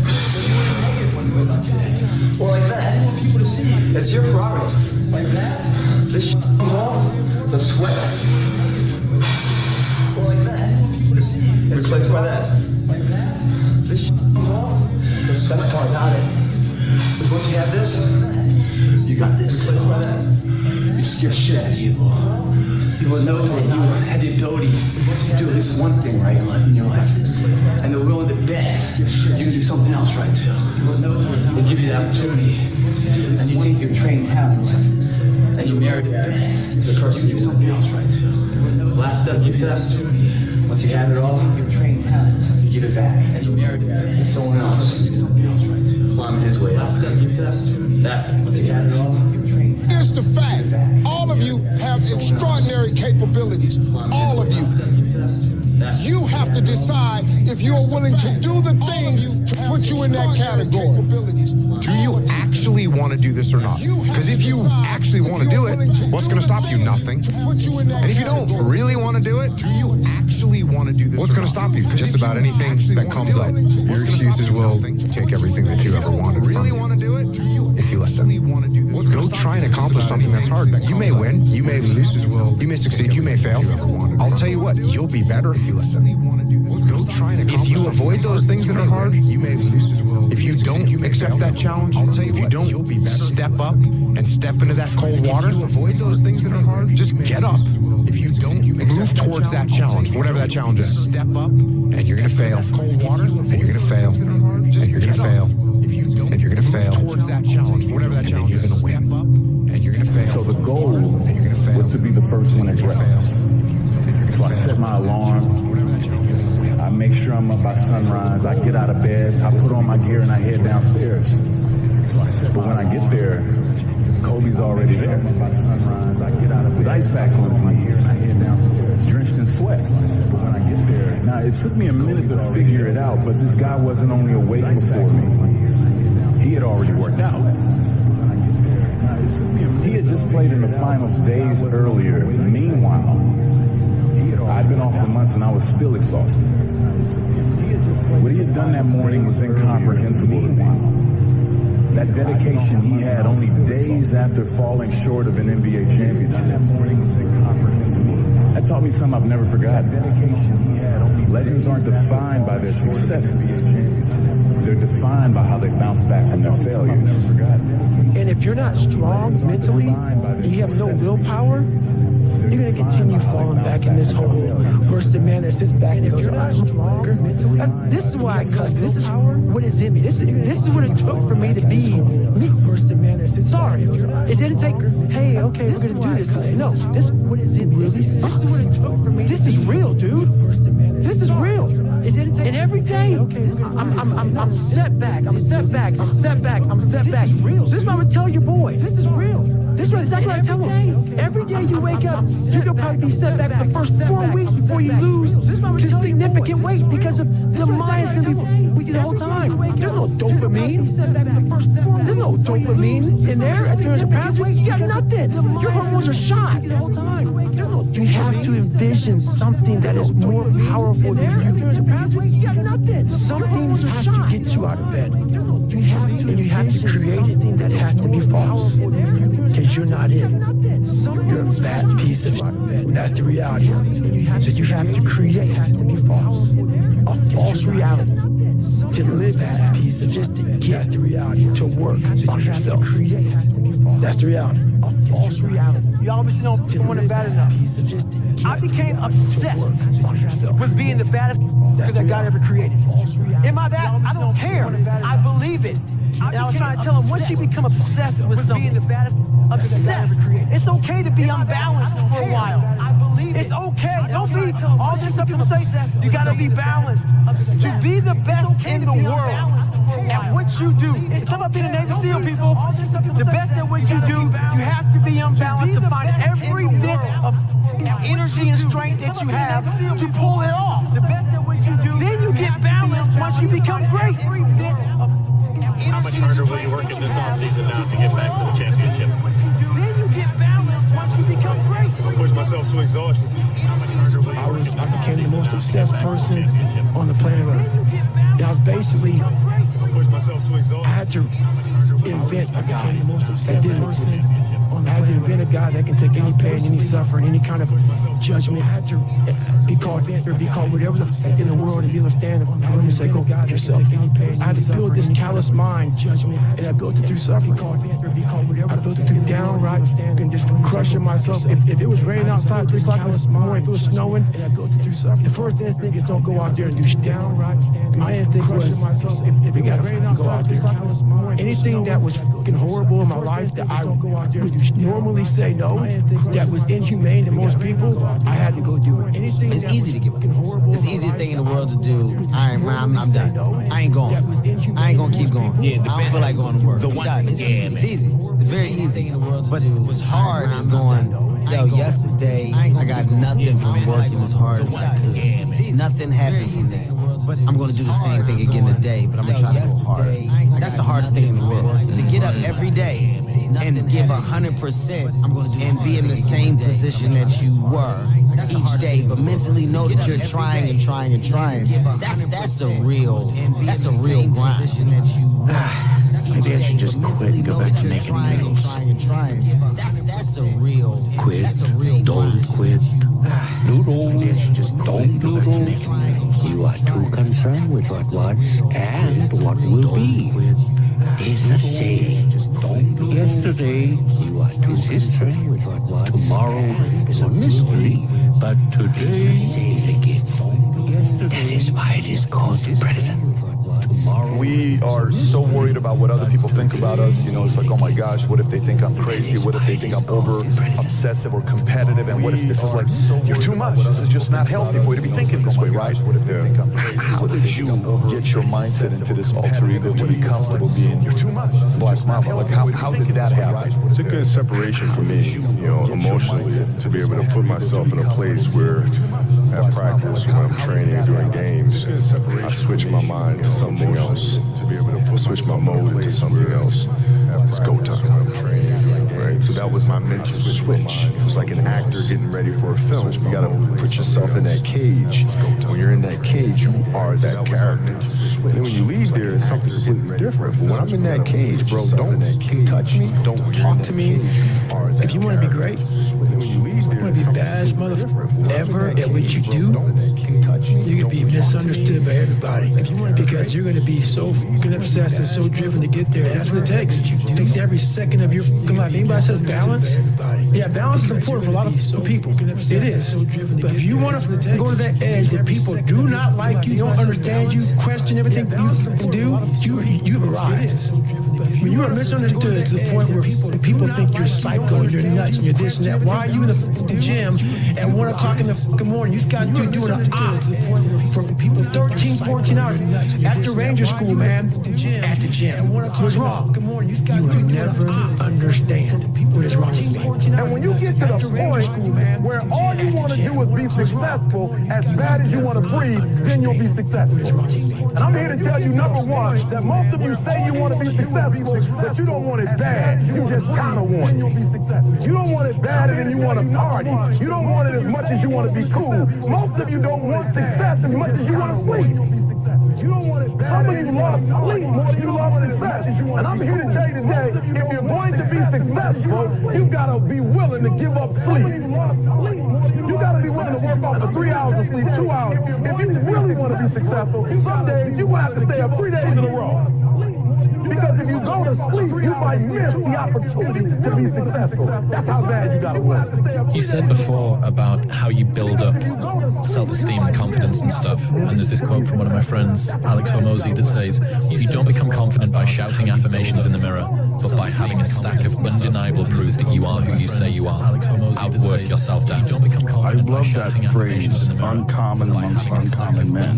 There's moments when you don't want to do this, which is why it's so interesting, because you do it.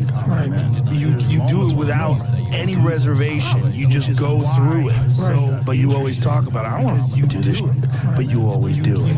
I came with a thing called perform without purpose. You just go through it. And so many people, they need to have a 5K, a 10K. I need to have a course in front of me. I need to have something in front of me for me to get my fucking ass up and do some K. And that used to be me. And nowadays, you know, I need to have past 20-some years. I don't need this purpose. We're all looking for this golden purpose. Is it this? Is it that? Is it making money? Is it my family? Motherfucker, the purpose is you. We're all looking for this. We're not on this stage just because of talent or ability. We're up here because of 4 a.m. We're up here because of 2-a-days or 5-a-days. We're up here because we had a dream and let nothing stand in our way. If anything tried to bring us down, we used it to make us strong. Because we had a dream. We were never satisfied, never finished, will never be retired. My high school English teacher, Mr. Fisk, he had this beautiful quote, and it read, "Rest at the end, not in the middle." And I took that to heart. I believe there's time for resting at the end, but for me, that time is not now. My next dream is to be honored one day for inspiring the next generation of athletes to have a dream, sacrifice for it, and never ever rest in the middle. When you're passionate, everybody cheers you on. They're stoked for you. Oh, you found your passion? Awesome. Follow your passion. Live with passion. Be passionate. Chase your passion. Everything's like passion. Passion's good. Like the world's gonna be like, yay, passion. Right? When you're obsessed, they're like, chase your passion. Why you gotta be so crazy? Passion's good. Why can't you be satisfied? Why do you always gotta get things so perfect? When you're obsessed, why you spend so much time? When you're obsessed, people think you're nuts. So it's different. And it's like, I always tell people, if no one thinks you're crazy, so much time, you're not yet operating to the outer limits of your potential. So it's different. You're not there. And it's like, go do something. Do the best thing that you can think of. Put the best plan you have into practice. It's not going to be perfect, and it will change along the way. But it will change partly because you become disciplined pursuing the path. And as you become disciplined, you become wiser. And as you become wiser, you become able to formulate better and better plans. What do you think most people get wrong about motivation? They think it's a permanent fix. They think it's something that is a constant. They think that maybe once I get it, I'm going to hold on to it. They think it's something, and that's the thing about that I always talk about. It's nothing is permanent. Nothing is permanent. And a lot of times you have to learn to perform without motivation. You have to learn to perform a lot of different things. You have to learn to perform without purpose. You can't be interested and you can't be obsessed. Interested is a hobby. Kobe Bryant was not interested in winning championships. He was obsessed. And obsession comes in the small details that nobody pays attention to. And I have a saying, interested people watch obsessed people change the world. So one of the things I recommend to young people, especially true for people in their 20s, is that you should push yourself beyond your limits of tolerance in your 20s to find out where it is.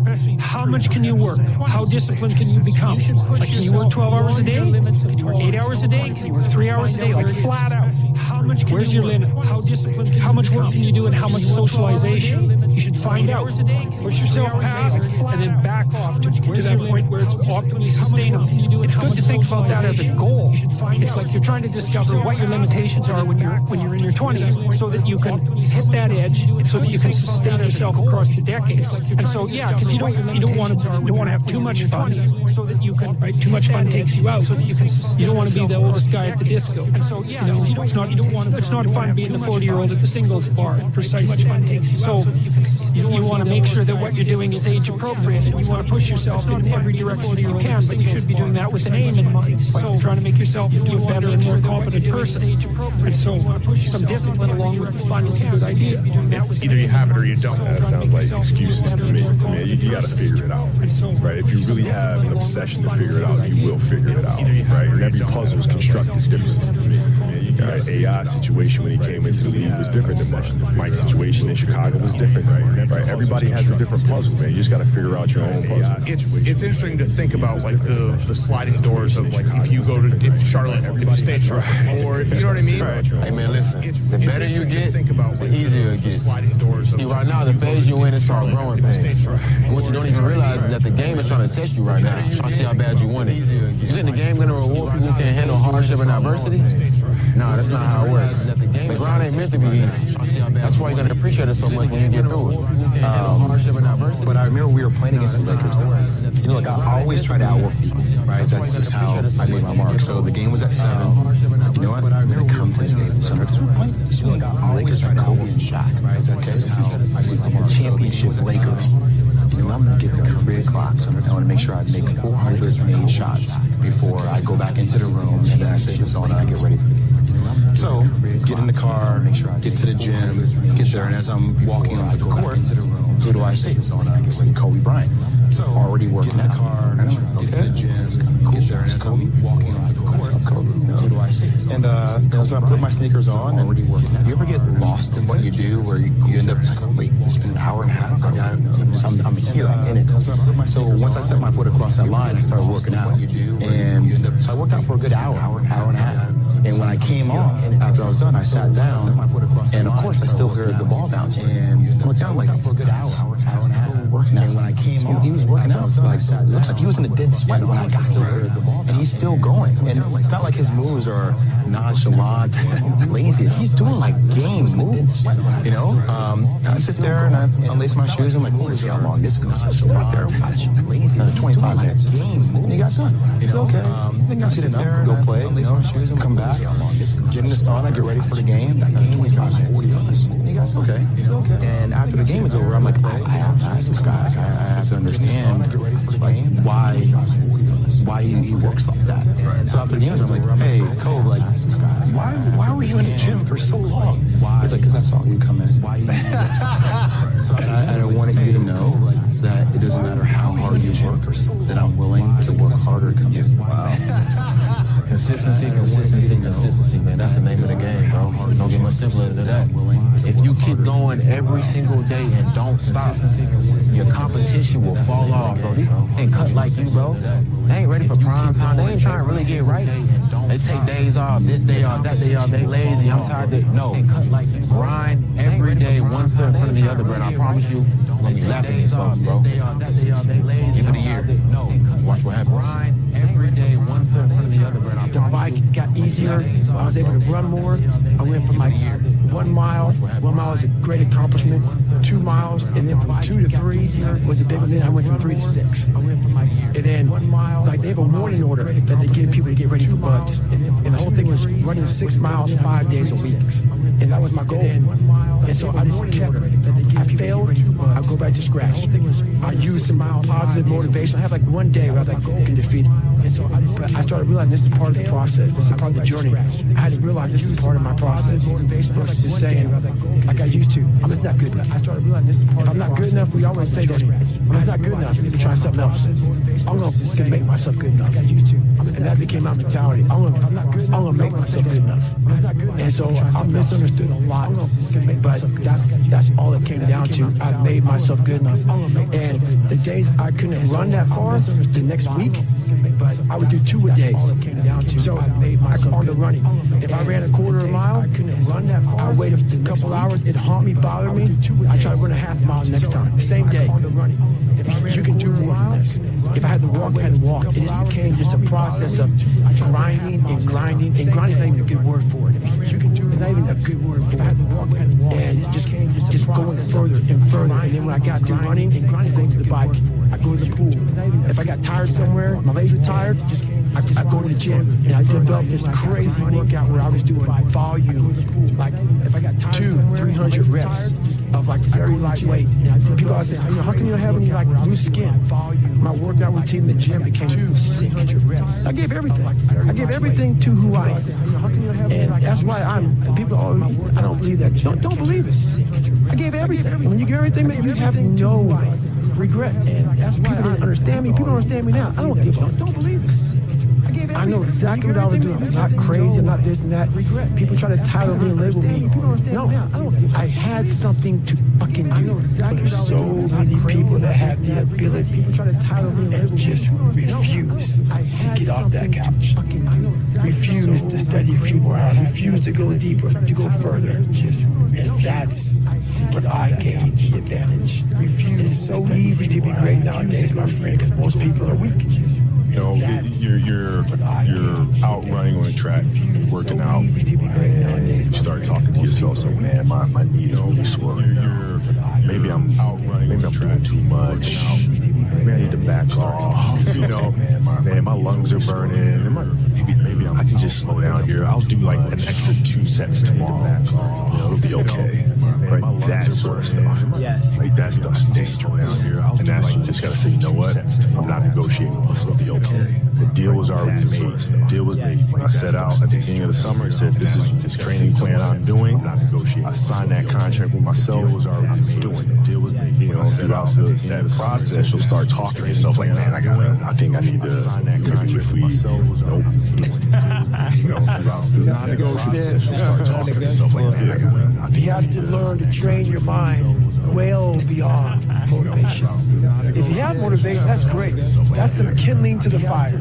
All it takes is a little bit of spark, you can burn a whole forest out. But if you have motivation, that's motivation. You have to learn to exist without it. You have to learn to be your best self when you're least motivated.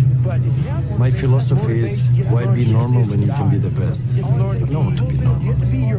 I want to make the difference. So everything I do, I want to make the difference. Because when I make the difference, I'm the best. And that is not arrogance, that is confidence. I want to make the difference. To get through where I became, to get through where I'm at now, there's nothing but pride I have for myself that I can't really show people. That I have this space, that they see, like, are you happy? What's wrong with you? I'm driven. I'm obsessed. Nothing is permanent. Nothing is permanent. And a lot of times you have to learn to perform without motivation. You have to learn to perform without purpose. You have to learn to perform a lot of different things. And that's what people think. They think I need to have this motivation to work out, to study, to be better. So if they don't have it, they just don't do it. Hey, bro. You better get ready to buckle up, because it's no easy, bro. What you do, the grind gets easier? Come on, bro. You silly, man. Hey, bro. This grind's only for the strong ones, bro. If you weak, I suggest you go ahead and leave. The grind gets easier? Come on, bro. Tough, but it's true. Hey, bro. You say, grind's only for the strong ones, bro. If you weak, You need to just keep living. Listen to the pain. It's both history teacher and fortune teller. Pain teaches us who we are. Listen to the pain. Sometimes it's so bad we feel like we're dying. Fortune teller. But we can't really live till we die, though, can we? People don't get it. There's great joy in the grind. Great joy in the suffer. It totally cleanses your body out, man, of any kind of hate. It makes you grow up. What I want to invite you to do, what I want you to consider, is that every single time you go and do something hard, that's what you're talking about, that it's easier said than done. You know, it's kind of hard to do that. Well, it's supposed to be hard. Look, if growing stronger and building muscle was hard and easy, well, it's supposed to be. You'd have no reason to go to the gym. There would be no growing if there was no challenge. And I'm answering your questions. Every question I'm answering. I'm with you. In the back of my mind, all I'm thinking about all the times I could have won those matches that I lost by not bringing my best mindset. You're haunted by all the opportunities that you missed by not bringing your best at that time. When you could have won, but you didn't win because you allowed life to interfere with that one shot. When you're sitting there getting ready to serve a match, and your mind is not thinking about where that ball plays here, but thinking about one shot. Your family this, or this at work, or that at work. That's greatness.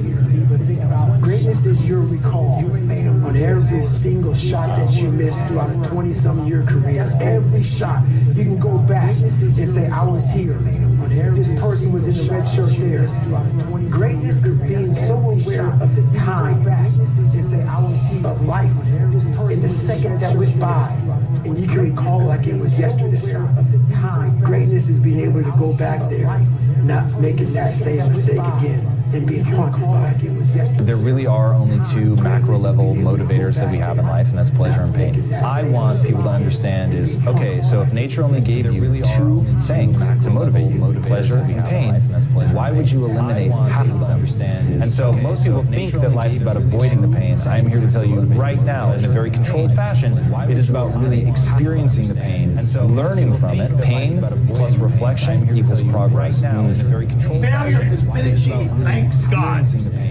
Now, the only place to go from failure is to win. Failure has been achieved. You have to achieve failure. You have to take it that far.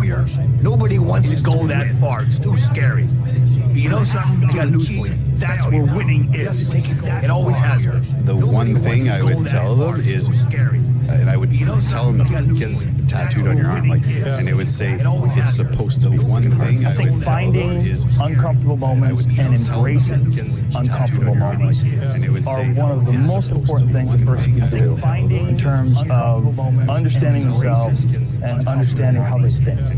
And if you don't do it, if you just avoid it, you have that uncomfortable moment, you just start boozing, or you take some pills or something, and you just avoid it.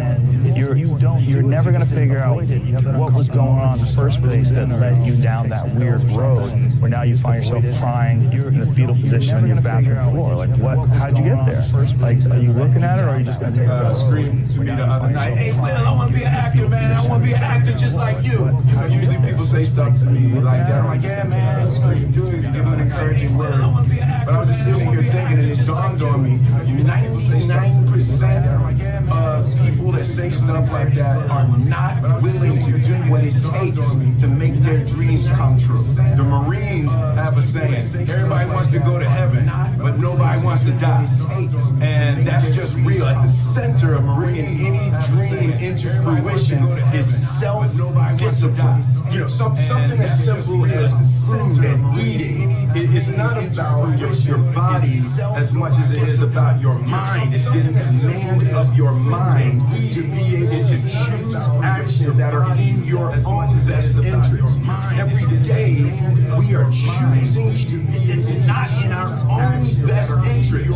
Right? So if the world is attacking you and the world wants to fight you and the world's trying to hold you down, so you're going to kick yourself in the balls? So you're going to stop yourself from getting what you dream. Self-discipline is the center of all material success. You cannot win the war against the world if you can't win the war against your own mind.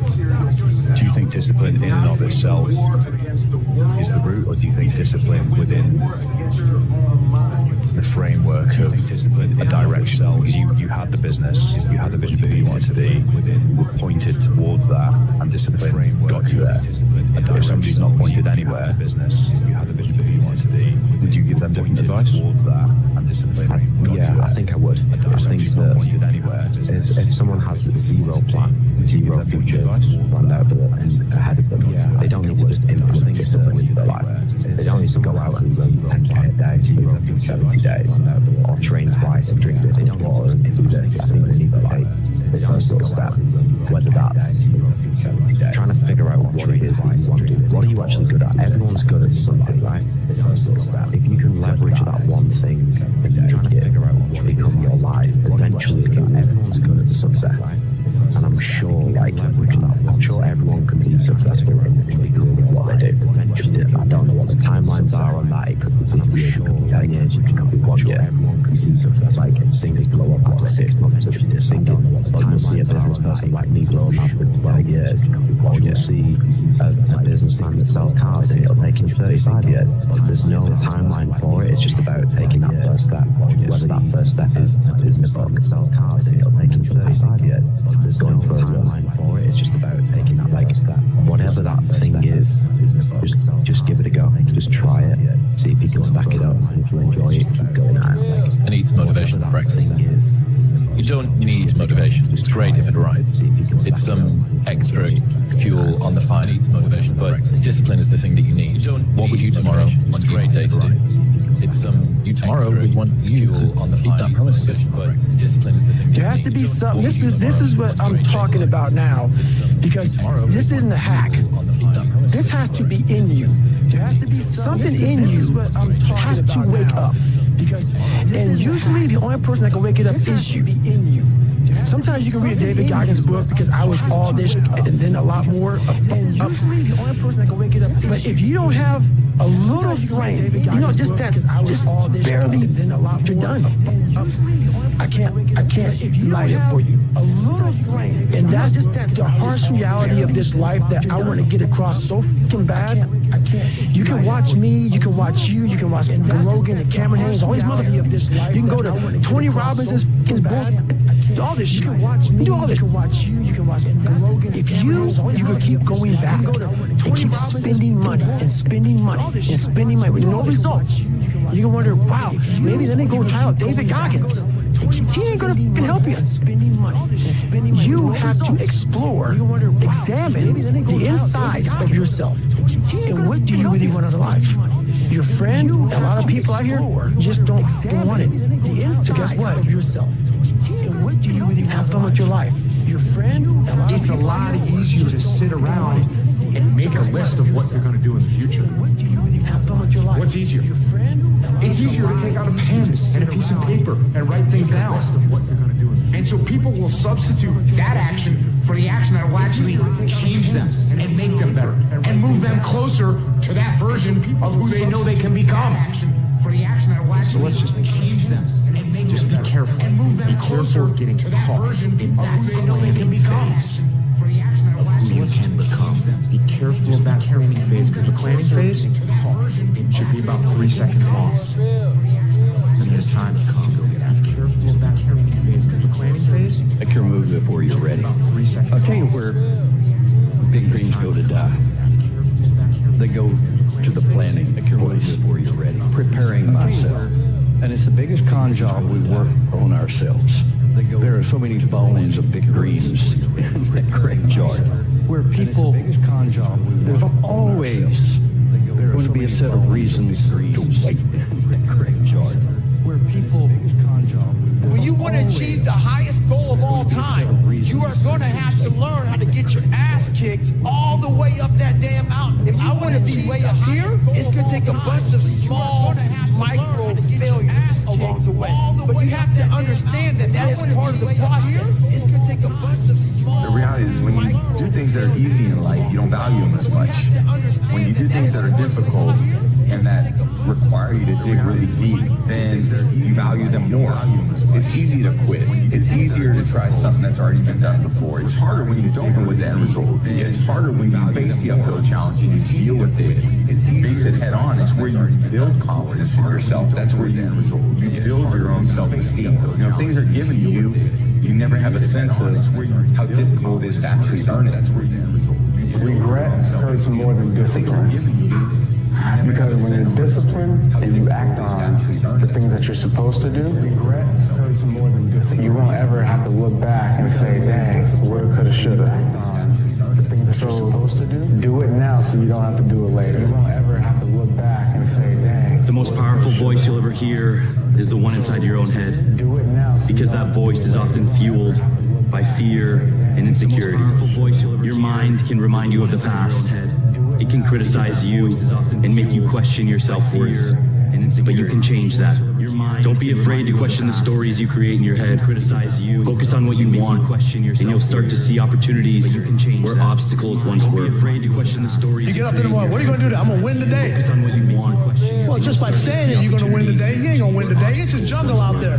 See, most of us, we come out to compete every single day. The jungle comes to win, because the jungle is always prepared. It's a jungle out there. See, most of us, we come out to compete every single day. You know, the things that you think about all the time that you don't tell anybody, right? You can do that you actually can achieve it. And you should believe in yourself. You should believe in those things because they're there for a reason. They're not in your mind, they're not in your heart just to be there. And you should believe in yourself. Whenever you feel negative or unhappy about everything, you say, wait a minute, I'm responsible. They're not in your mind, they're not in your heart. You know, the things that you think about all the time that you don't tell anybody, right? You can do that. You actually can achieve it. And you should believe in yourself. You should believe in those things because they're there for a reason. They're not in your mind, they're not in your heart just to be there. And you should believe in yourself. Whenever you feel negative or unhappy about everything, you say, wait a minute, I'm responsible. I'm responsible for my life. I'm responsible for what happens. I can't change the past. I'm not going to spend a second worrying about the past. I'm responsible for my life. Your time is limited, so don't waste it living someone else's life. Don't be trapped by dogma, which is living with the results of other people's thinking. Don't waste it. Don't let the noise of others' opinions drown out your own inner voice.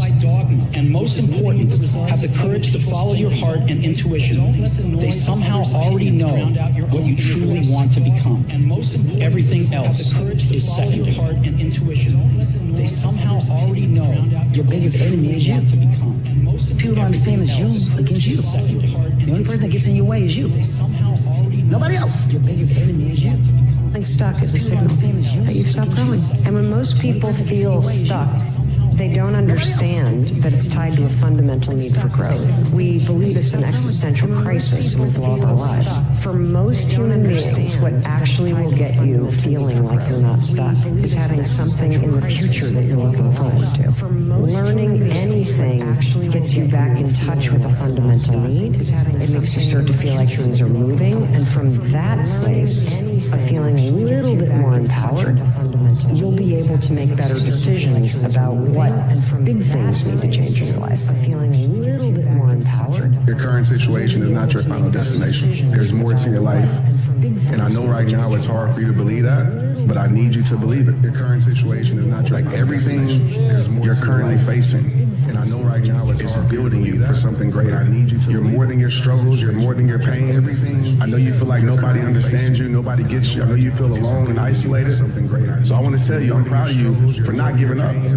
I know you feel it's so easy to stand you. Nobody gets you. I know you feel alone and isolated. I know what darkness looks like. I'm proud of you for not giving up. I know what it feels like to be alone, with no motivation, no drive, no passion. And what has to come out of your fucking soul in the darkest of times. But if you are able to get up every morning, have no passion, no drive, no motivation, and still get up with that kind of fire, you will be successful in life. I guarantee you that. No motivation and still get up with that kind of fire. The darkest place someone can be is standing still. The darkest place someone can be is when they are alive, but they are not living. The darkest place someone can be is when they are no longer making progress. Is when they are alive, Everyone talks about the destination, but very few people talk about the journey. That's where the iron is forged. In the monotony of doing the right thing day in and day out, your part of the deal is to keep showing up for yourself, to stick around and see what happens when you really go all in. Don't just settle for mediocrity. Just hold up your end of the bargain and watch how life will turn in your favor. Don't just settle for mediocrity. Just hold up your end of the bargain. You can't avoid the peaks and valleys in life. They say you can't avoid the peaks and valleys in life. Life will always have the ups and downs, so make peace with it. You can't avoid the peaks and valleys in life. How hard are you really? You can't avoid the peaks and valleys in life. I don't know about you, but I don't encounter many people who are completely committed to their craft. In our society where it is very unpopular to have a sickening, completely committed, dedicated work ethic. It's not the norm. I believe people who think this way don't know what it's like to push yourself to the limits. Don't know what it's like to work your absolute best, give everything you have, sacrifice, commit, work hard, and that feeling of growth, of progress, of even reaching a milestone in your life. How amazing that work hard and that feeling of growth, of progress. Consistency is even rarer than talent or enthusiasm. Every January 1st in the gym, rock up and everyone's keen to do something. They've got these New Year's resolutions. They're all enthusiastic, and some of those people will be talented. January 1st in the gym, rock up and everyone's keen to. But how many of those people end up being consistent or long term? And some of those people will be talented. January 1st in the gym. Death is not waiting behind that door right now. Every second you are between life and death. One day it just stays with this. That door is going on. Every second, in the moment where you realize could be my last action right now that I do. Having this type of thought on your mind could be your last. Hopefully be my last. It makes you wake up to really focus on things that are important for you. Hopefully be my last. Because many things are starting to fall away when somebody tells you you're only for one more minute to live. There are many problems that at the moment people are caring about. They will just disappear. Then they wake up and realize this shortness of life, how precious it actually is that they are able to be here and realize this. Live your life the way that you want to lead your life. Ladies and gentlemen, as I speak to you right now, live your life. If you had 90 days to live, how many of you will make some radical changes in your life? If you look at Nelson Mandela, if you look at Mother Teresa, if you look at Mahatma Gandhi, who died with under 10 possessions, if you look at these people were world changers. These people were radical optimists. These people suffered because the root of the word passion means to suffer. They suffered for their dream. They suffered for their values. They suffered for their cause. They suffered for their followers. They suffered for their grace. They suffered for their values. Game of life, our people are going to hit you, they're going to claw you, they're going to scratch you, they're going to bite you. It's just part of life. And instead of taking everything personal, you have to see that it's like a gladiator battle, and that some people are bad, some people are good, some people are not, are in between. Stop taking everything personally and try to learn from that. So if you make a mistake, what you want to do, if you have failure in life, if something didn't go right, you want to have the ability to look inward and say, what did I do wrong? And a lot of people don't have that inner strength. But if you want to be successful, if you want to get ahead of these words, you have to develop this skill. You have to be able to look at yourself as if you were somebody else, as from the outside, and say, here's how I could improve. Here's what I did wrong the last time I did it. As if you were somebody else. Great life is in front of you. And say, here's how I it's not behind. Here's what I did wrong the last time I did it. What you did back there was learn the lessons to get you to where you are at this particular moment right here. Do you know, man, that you can actually mess your life completely up? You can jack it all the way up, and you can turn around and get it right. You know, man, that you can actually mess your life completely up. What type of reality are you even living? What type of reality are you living? Are you living a proactive reality where you're continually problem solving and looking at all of the different ways that you could manipulate, guide, or push your reality that you want in your favor? Or are you living a reactive reality where you just continually allow what is going to happen?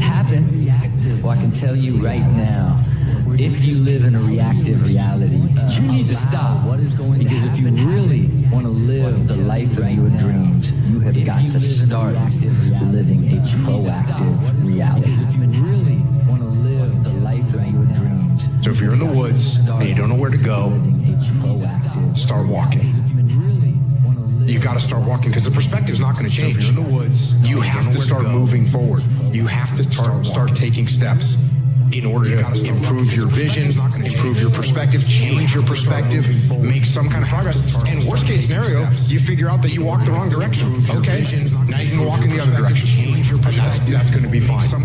But standing there lost and not doing anything is just waiting to die, waiting to starve to death.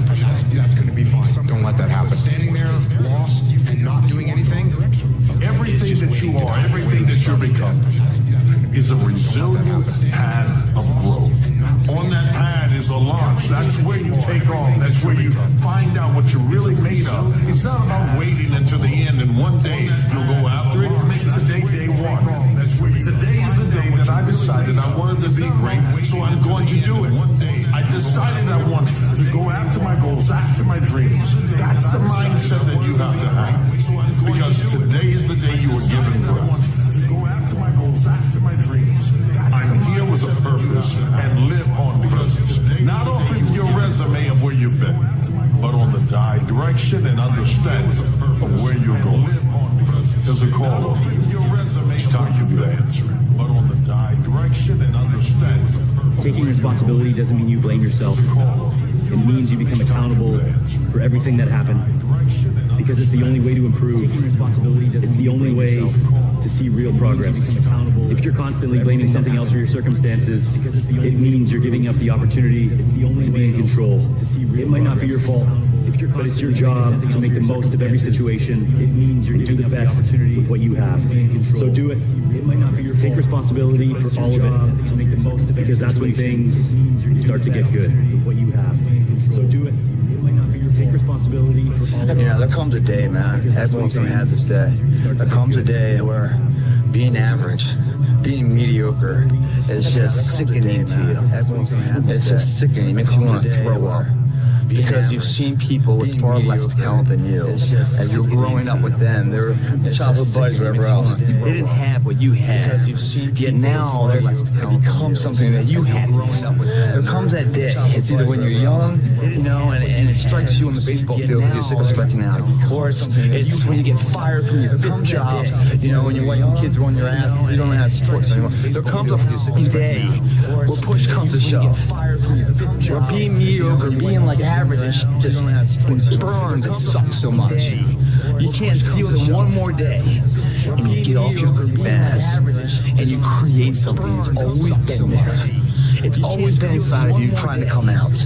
But you never wanted to unwrap it because there's too much pain and commitment. You were scared you were going to fail.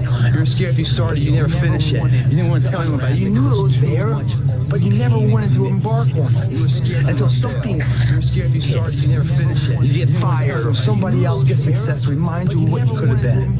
And then the spark is born. And no matter what happens, I'm never going to be in this boat again.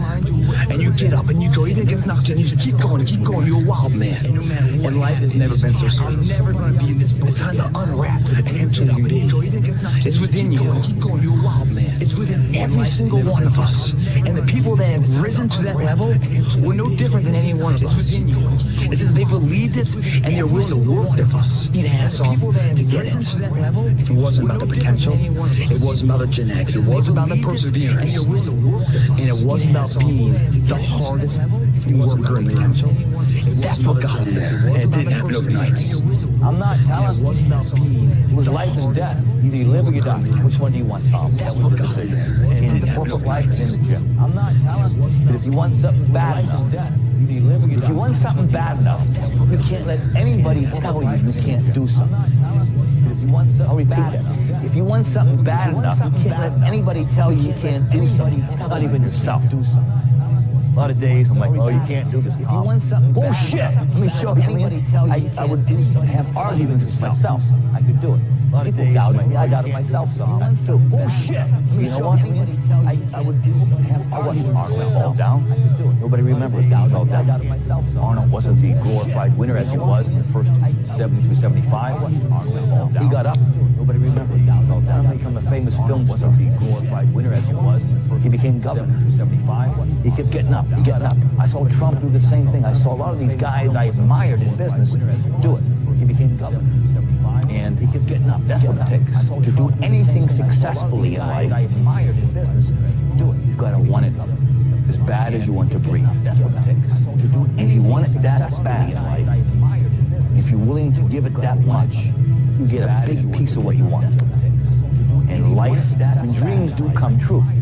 Anything you want can happen, become a reality. You get a big piece of what you want. I believe that sincerely, and I'll die on that. Dreams do come true. You must hope and believe in yourself. If you ever want to see what that hope can turn into, that belief can turn into, by doing this every day, repetitively, if you ever want to see those are the measures that lead to the big moments of success that everyone sees in life. No one sees the struggle in here. No one sees the hardship, the early mornings you get up. No one sees any of that. They just see your hands raised or not. And if it is, oh, what a great guy. I wish I could be that guy. I wish I could be that guy. So they're not clapping, wishing they could be you. At 5 in the morning when you get out of bed, when it's pissing rain outside to come and train for that hand to be raised. They don't want to be that guy. They just want the glory. And that's the differential of a champion. You know, in that adversity, guys, is where you find character. And that's the differential of a champion. You know, in that adversity, guys, is where you find character. And that's the differential of a champion. You will never find your way back because you gave up too soon. You will lose yourself because you didn't think you had it anymore. You will never find your way back. Battles are meant to fight yourself because you didn't think you had it. Fight each battle of your life. And some you will win and some you will lose. But if your heart is beating and your brain is functioning and your eyes are open, ladies and gentlemen, get out there and fight for your life. And your brain is functioning and your eyes are open, ladies and gentlemen, get out there and fight for your life. Challenging, deal with it. You don't think you got it? I say you do got it. I say you must have it. I say you will have it. I'm telling you right now, ladies and gentlemen, if you are not focused, you are never going to see the goodness and the greatness that you have within yourself. But greatness does not come overnight. Greatness requires work and hard work. It's how you get overnight.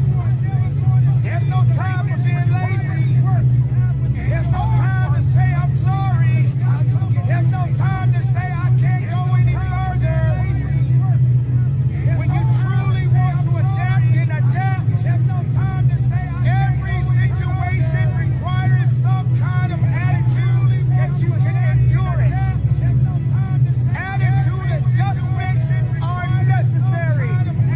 So when these things happen, when certain circumstances come in your life, you must continue to believe that, hey, it only lasts me so long. You must continue to believe that, hey, it only lasts me so long. You're not going to always have a supporting cast with you. Not everyone is going to stand with you. Not everyone is going to support your ideas or your dreams with you. Sometimes, ladies and gentlemen, you just got to stand alone. You got to go after it with your own mindset. Ladies and gentlemen, you just got to stand alone. You have to be truthful to who you are inside. Sometimes you just got to do it alone. You have to be truthful to when you're standing on your own 2 feet and the storm is coming in. You still got to stand on your own 2 feet. When it starts to get too tough for you and you don't seem to have the mental capacity to fight through the pain and the agony, too tough for you. You still gotta stand. And sometimes you just gotta stand alone. But being alone doesn't mean that you are all by yourself. It means that there's still something connected to you. But being alone doesn't mean you have some unique qualities that are attached to you. It means that there's still something connected. But do you have the ability to wake them up? You have some unique qualities. We all have unique gifts. We all have special talents to wake them up. We are born to do great things. We all have special. Not everybody is going to stand with you. Not everybody is going to support you. Not everybody is going to be by your side. We all have special. So when you're standing alone, not everybody's going to support you. Make sure you stand by your side with a pure heart. So when you're with a great mindset, with faith, with understanding that you do have something that you must do. With faith. Being alone gives you power that you do from time to time. Must do. It does not mean that you are in it by yourself for a long time, but just enough for you to be able to rectify something within you. And when the time comes for you to get out and show out, there's nothing that can stop you. Because you have developed something within you that no one has ever seen. Maybe no one would ever understand. But as long as you understand it, then you keep going. You keep trusting. You keep believing. As long as you understand it. When it comes to the work ethic, that's when you have to dig deeper. That's when you have to work harder. That's when you have to shut out all the noise and all the naysayers. Sometimes, ladies and gentlemen, you just have to be quiet and listen to your passion. Listen to your heart. Listen to your truth. Because when it's all said and done, when this is all over, you are still the only one that is left standing. Ladies and gentlemen, when you get to a point in your life and you feel that you have hit the end of the road, when you feel that you don't have the strength to carry on,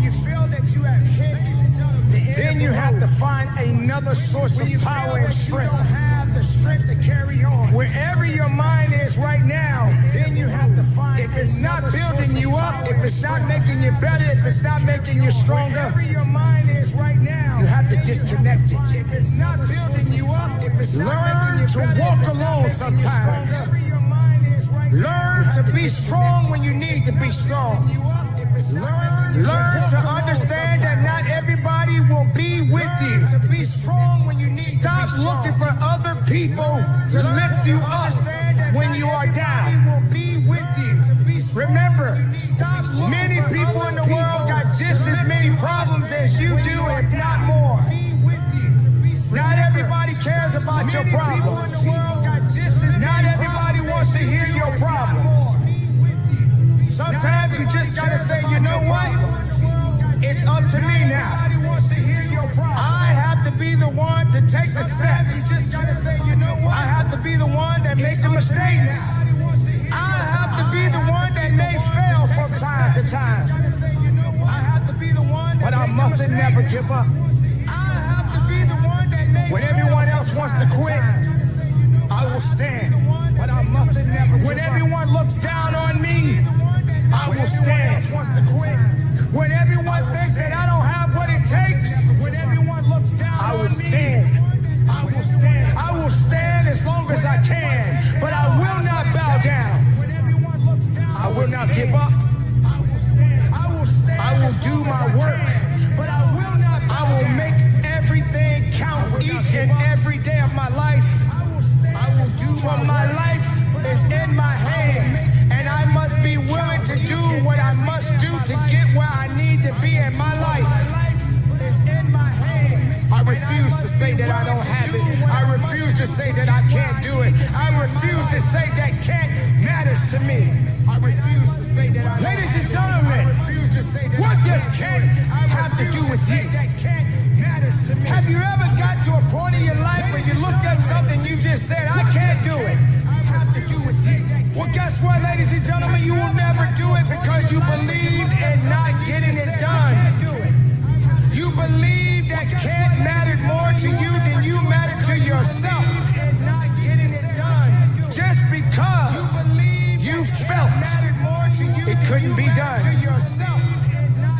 You surrounded yourself with things that did not matter.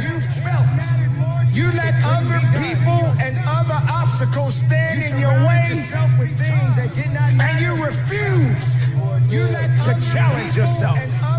You refused to say, this is my day where I must do what I gotta do for me, for my peace of mind. I gotta do something. I can't wait for it to happen by itself. If I'm looking over here to the left side, if I'm looking to the right side, hoping for someone to rescue me, if I'm looking over here, you're gonna be waiting a long time because other people got other things they gotta do for themselves. So when you're standing alone, make sure you have the right mindset within you to know that, hey, at the end of the day, I must stand. I must work. I must believe. I will fight. I will work. I will push. Must believe. And I will never quit on me. I will work. This is the time where you must be able to get to a point that you've never been. This is the time to be able to get to a place that's never been seen before. To a point to be able to believe that no one can touch you. Get inside of yourself. Get in tune with who you are. Trust in who you are. Stop doubting yourself.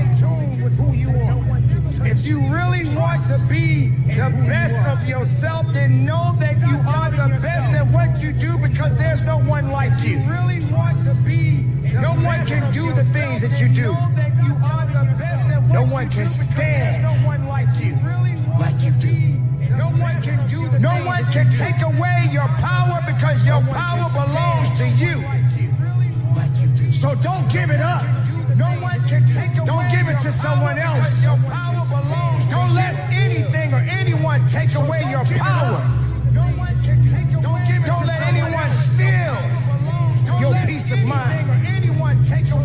Don't let anyone say that you are not worthy because you are. As I said before, standing alone doesn't mean that you are by yourself. As I said before, know that there is a higher power. Let's be real, ladies and gentlemen. There is a higher power. There is something out there that got you here right now. I'm not talking about people. I'm talking about something that is beyond this universe. I'm talking about something that is good. I'm talking about something that is great. That is why you exist. Because none of us exist by ourselves.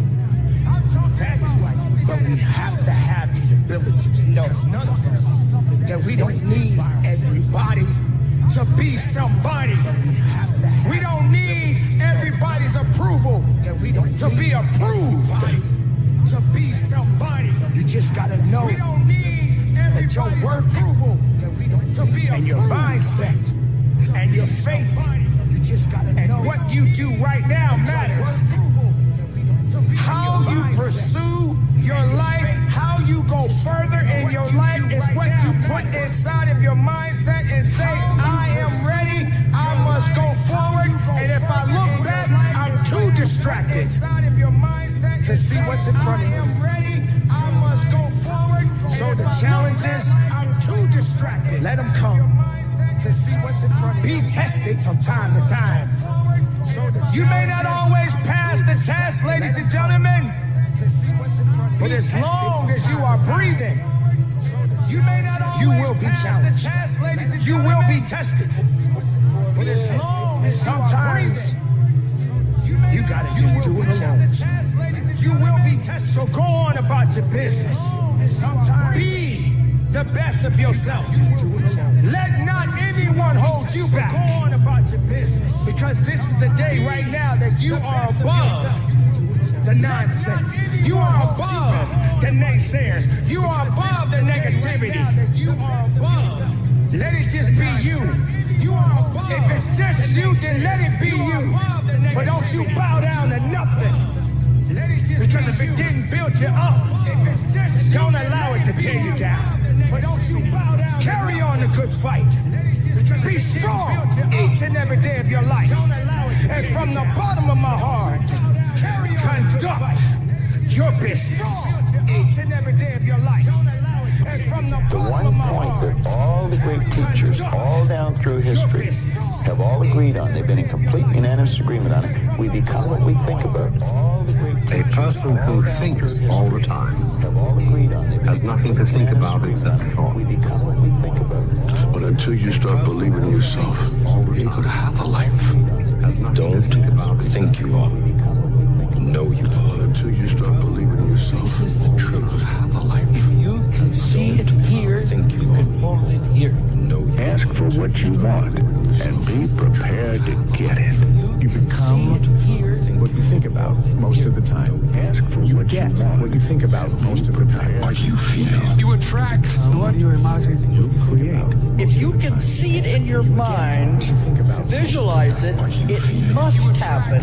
That's a law of the universe. If you can It's not becoming a millionaire that's important. It's the person that you must become in order to become a millionaire.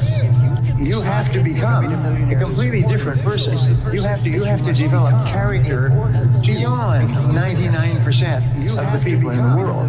You have to develop honesty and discipline and quality relationships and the willingness and the ability to work and set priorities and all kinds of stuff. Let me tell you something. There is no nobility in poverty. I have been a rich man and I have been a poor man. Let me tell you something. There is time. So you listen to me and you listen well. Are you behind on your credit card bills? Good. Pick up the phone and start dialing. Is your landlord ready to evict you? Good. Pick up the phone and start dialing. Does your girlfriend think you're a worthless loser? Good. Pick up the phone and start dialing. I want you to deal with your problems by becoming rich.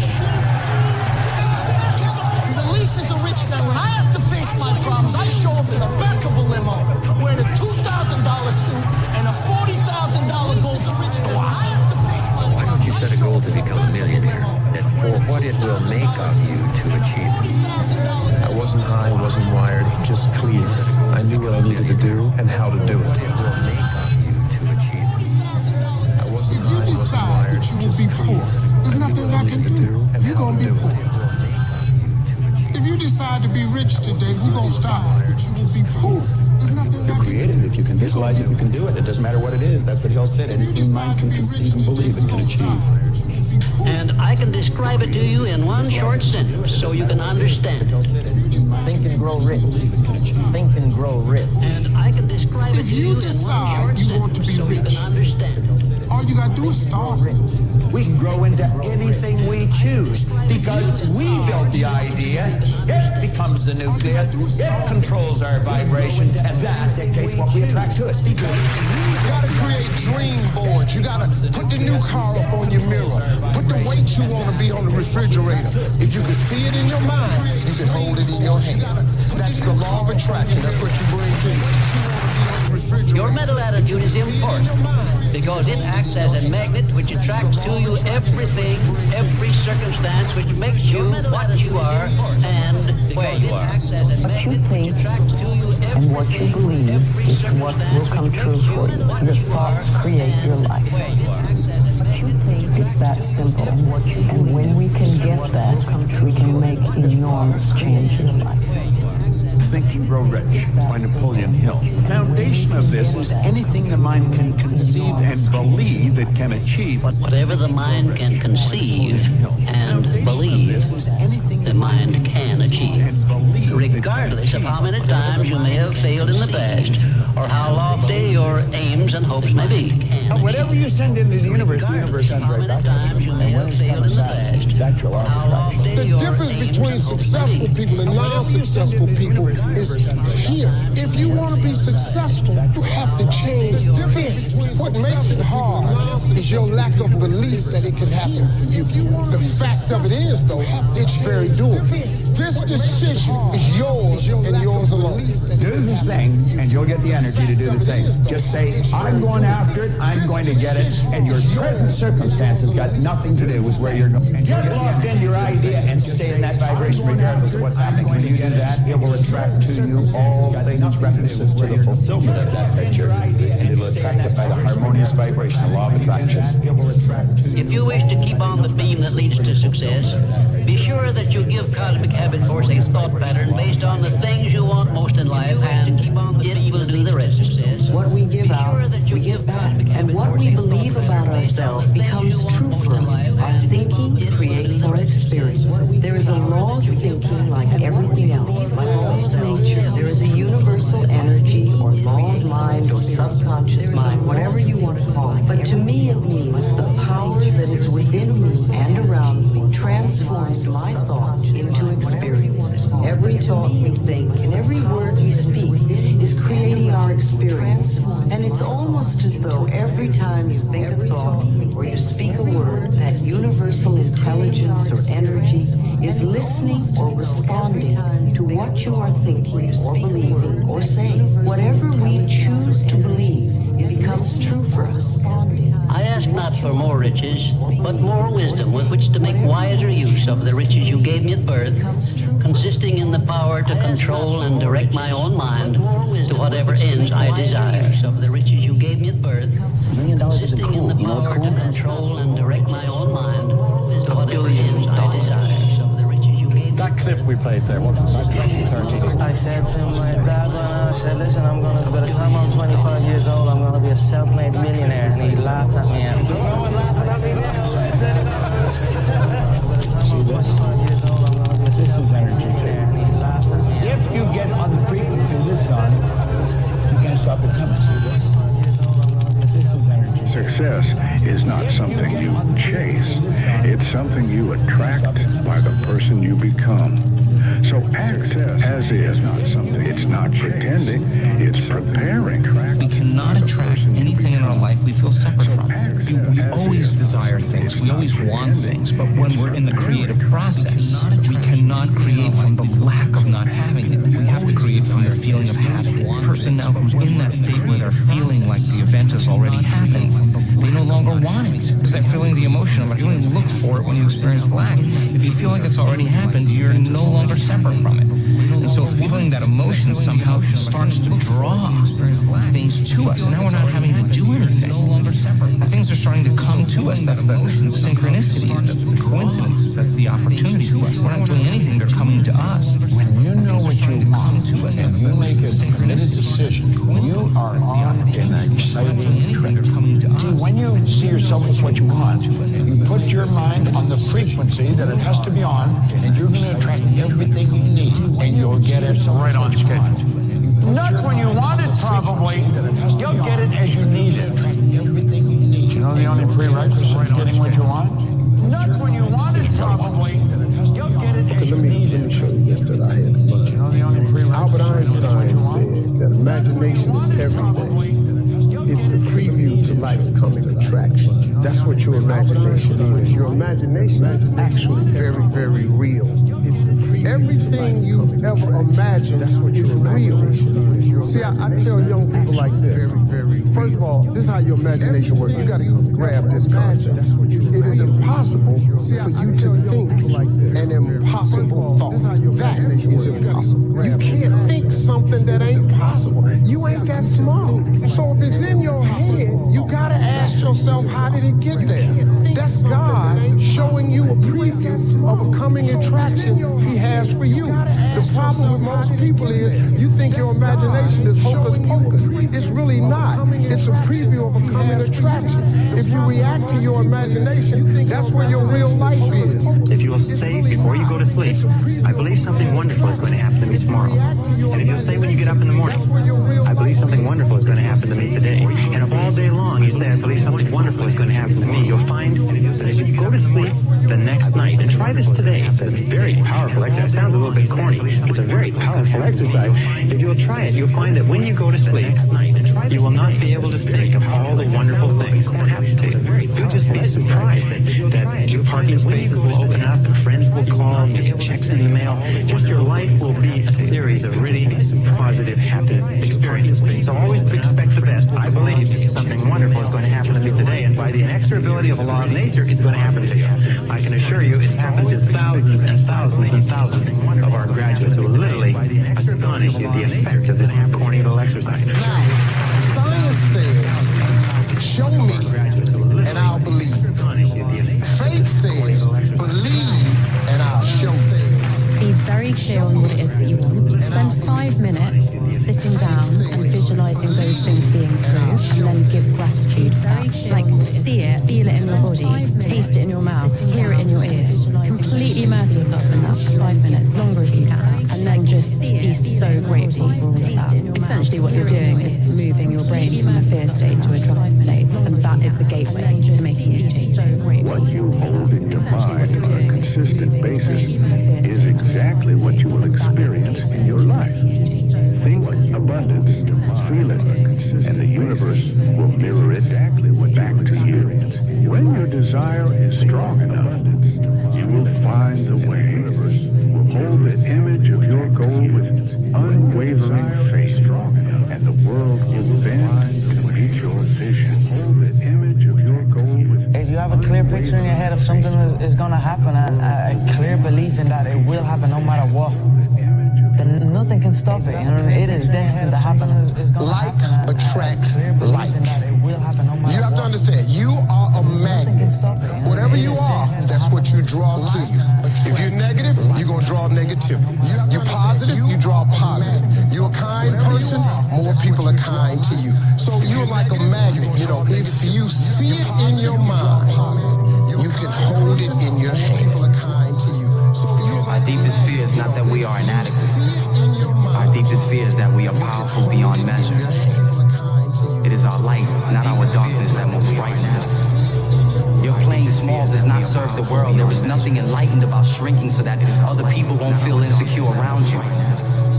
We were all meant to shine as children of the world. There is nothing enlightened. It's not just in some of us, it's in everyone. Feel insecure around you.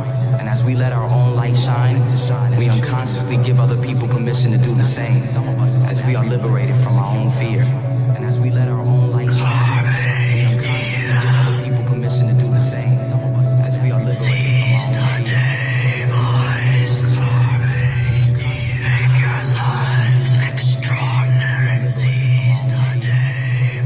When you stop thinking, there's a wonderful thing that happens in the brain when we become nobody, no one, no thing, nowhere at a time. That's the moment where we shut the mechanism down of thinking. And by focusing on nothing, on space, there is a recalibration of the nervous system back to more order, back to more wholeness, back to more oneness. And the closer you get to singularity, to source, to oneness, to wholeness, to absolute, whatever you want to call that, and you're creating creating from the field instead of from matter. Every thought in the quantum produces a frequency.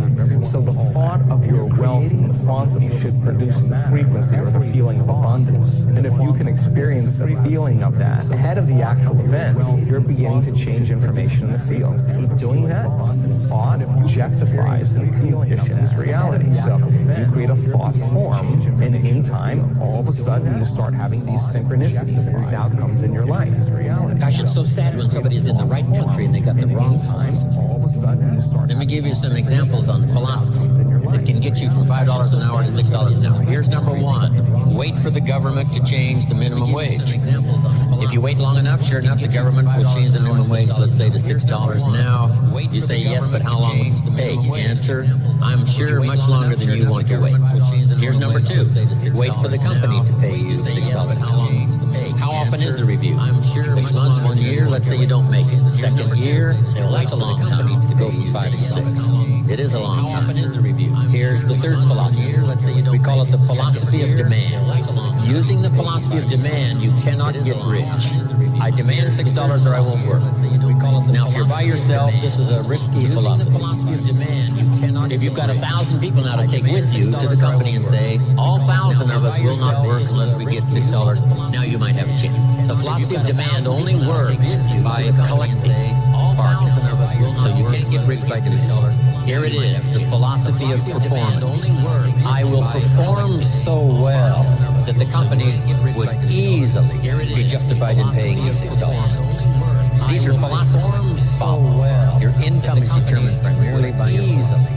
You don't have to be great to get started, but you have to get started to be great. There are things that you're going to be able to do that eye has not seen, ear has not heard. There are things that you have in you that you don't even know.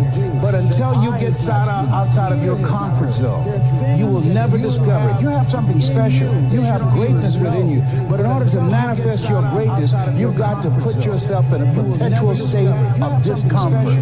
Yes, you've got to challenge yourself. You got to raise the bar on yourself. You've got to get busy. You've got to work your plan. Even if you've got a job right now, you've got to work yourself out of it. You've got to have an exit date where you say, hey, I've had it. It's time for me to do me, to pursue my dream, to work my plan, to implement the things that I want for myself and for my family and for my kids. And what is your legacy? What do you want to do for yourself? You can have, do, or be anything you want if you control your mind. The law of attraction is basically saying whatever you focus on with energy and repetition is what you're going to tend to bring into your life. Most people don't realize that their thoughts are in the toilet. There are things like, I'm not good enough, it's not going to work out. All of these kinds of negative thoughts keep people shut down. They don't go for their dreams. What the law of attraction is teaching people is that you have a choice. You can change your thinking. Start to generate what you do want to think. And this is where things like affirmations, positive thinking, positive statements, instead of saying I'm not good enough, you begin to say I am good enough. A particular activating system in your brain responds to repetition, imagery, and emotion. Seeing where you want to go, choosing what you want, getting an image of what you want, fueling it with passion and love. Then you can start to create it almost organically and automatically. Getting an image of what you want, fueling it with passion. I mean, if you can see it here and you have the courage enough to speak it, it will happen. So a lot of times people believe in certain things, but they keep to themselves. They don't put it out there. You truly believe in it. If you become vocal with it, you are creating that law of attraction and it will become reality. If you see it in your mind, you can hold it in your hand. The thoughts we think and the words we speak are constantly creating our future. Our beliefs shape our life. Ask, believe, receive. Success begins in the mind. Whatever you can clearly imagine, ardently desire, and firmly believe you can bring into your reality. Ardently desire. Have you ever asked yourself what differentiates the winners from the masses? Well, I have. I've researched the subject now for over a quarter of a century, and I have found that the winners are aware of a certain place within. It's referred to as the higher self. And in this higher self, there's an image of perfection, which is forever attempting to express itself in a greater way. When the winner wants to turn their dreams into physical realities, they call on this higher self in a greater way. And they set about and change the world, not just for themselves, but for everyone in it. It's a choice. It's a matter of the heart. And they set about and change It's your mindset can change your whole atmosphere. That you can turn your mess into a message, and your test into a test. Any thought, plan, goal, or idea that you hold continuously in your conscious mind and that you intensely desire must be brought into reality by your superconscious mind. If you can hold it continuously, if you can emotionalize it, if you can visualize it in your conscious mind, the superconscious mind will begin to organize the entire universe of experience around you to draw into your life the people and circumstances necessary to make that idea come true. Write everything you imagine down. Write it all down. Pray about it and watch what happens. You got to start believing in your imagination. But you have not because you ask it all down. So if you see the vision, but you don't ask God for it, what you want him to do? He showed it to you. Faith without works is dead. So now you got to put in work. There's a law of the universe called the law of abundance, the law of attraction. You can have anything you want once you know what it is. One of the main lessons you come to Earth to learn is how to manipulate energy. Everything is energy. And you come to Earth to learn how to manipulate that, to be a master manifester. First you have to know what you want. And a lot of people say, I need this, I want this. Those are the wrong words. In creating your reality, if you say, I need, I want, well, see, you're creating a lack. And you're putting it off by, I want it. No, the wording is, I have it. And you got to believe it. Because if you can see it in your mind as already done, already happened, it must occur. That's a law of the universe. If you can see it in your mind as already done, into the future and bring it into the present, it must occur. That's a law of the universe. What all highly successful people do. They see where they want to go, and then they act like the person they want to become. Highly successful was William James from Harvard. They see where they want to go, and then they act like the person they want to become. The person you want to become. Ask, believe, receive. So many people overlook this very simple quality. You don't have to figure it out. That's what freezes people. When you're trying to figure out your life all the way to the end, when you can't figure it out, it freezes you from trying it because you go, oh, well, I can't figure that out. Oh, I can't go over there because I don't know how. You don't have to know how. You have to ask, believe, and receive. That's as simple as it gets, folks. You don't have to know how. You have to ask. This is the truth. If you can see it here, you can hold it here. Yep, you can entertain the idea, you can cause it to move into form because you are in harmony or can be in harmony with the laws that govern your being. Thoughts are like drops of water. You drop a drop of water on the table here, and it doesn't mean much. But if you keep dropping and keep dropping and keep dropping, the table becomes a wash, and then you get a puddle on the floor, and then you can get a little pond and a lake, and finally you can create an ocean. And with our own thoughts, we can drown in a sea of negativity, or we can float on the ocean of light. And it's up to us. The thoughts we think accumulate. And what sort of puddles are you standing in? Or are you up to here? Or are you up to here and trying to paddle? When we're willing to change our thinking, we can change our experience. My name is Jordan Belfort.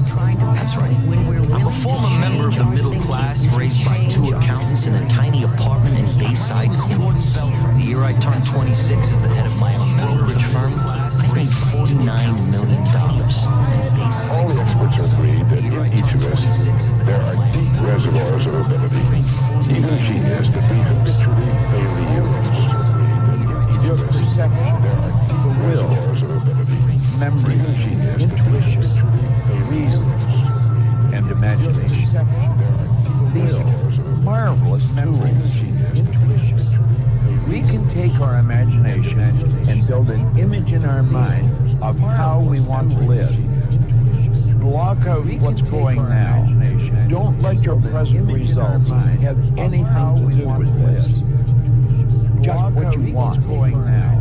And it's with your imagination that you will build anything to do with this. Everything that we have. The camera that I'm speaking to right now was first created in the mind of one individual. Everything that you already have within all it's required to attract literally whatever you want into your life. You can see it. You already have it in your hand because that is the frequency. Match the frequency of the good you desire. If you hold the dream in your mind and you don't let the outside world control you, you will match the frequency everything that you need and that space will fill the way you show. You have got to start expecting great things to happen for you in order for it to happen. It is the law of attraction. It is real. It is nothing fake about it. The Bible says a man is as he thinketh. If you live your life in expectations, that's what happens to you. If you live your life in despair, that's what happens to you. If you say all men are dogs, you're going to meet every last one of them. I'll never be rich, you won't. That's the moment you change the frequency that your tower emits, different things come back to you. The imagination is the most miraculous, inconceivable, powerful force the world has ever known. Now, the imagination is the mental faculty out of which visions arise. Powerful force the world has ever known. Visions. Now, the imagination pictures that we build in our mind out of which visions arise. Most people don't use their imagination constructively. Most people use their imagination destructively. They imagine what they don't want. Don't use their imagination. We've got to consciously and deliberately imagine what we do want.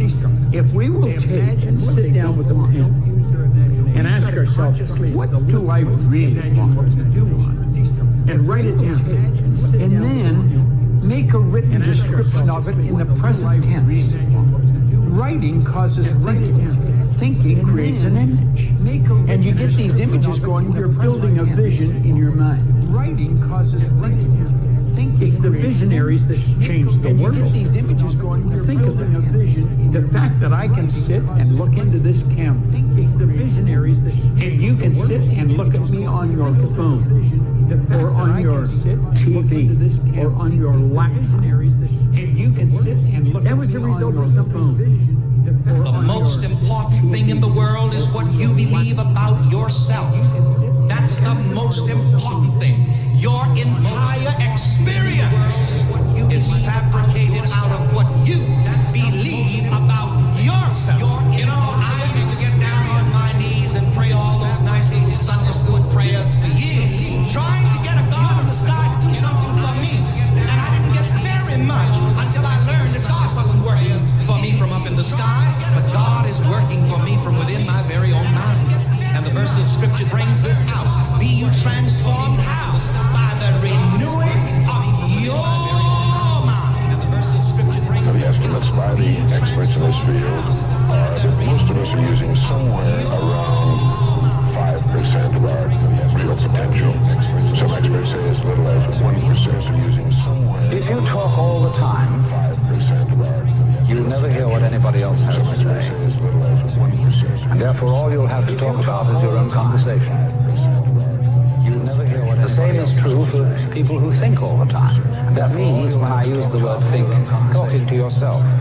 Subvocal conversation, the constant chit-chat of symbols and images and talk and words inside your skull. Subvocal conversation. Now if you do that all the time, you'll find that you've nothing to think about except thinking.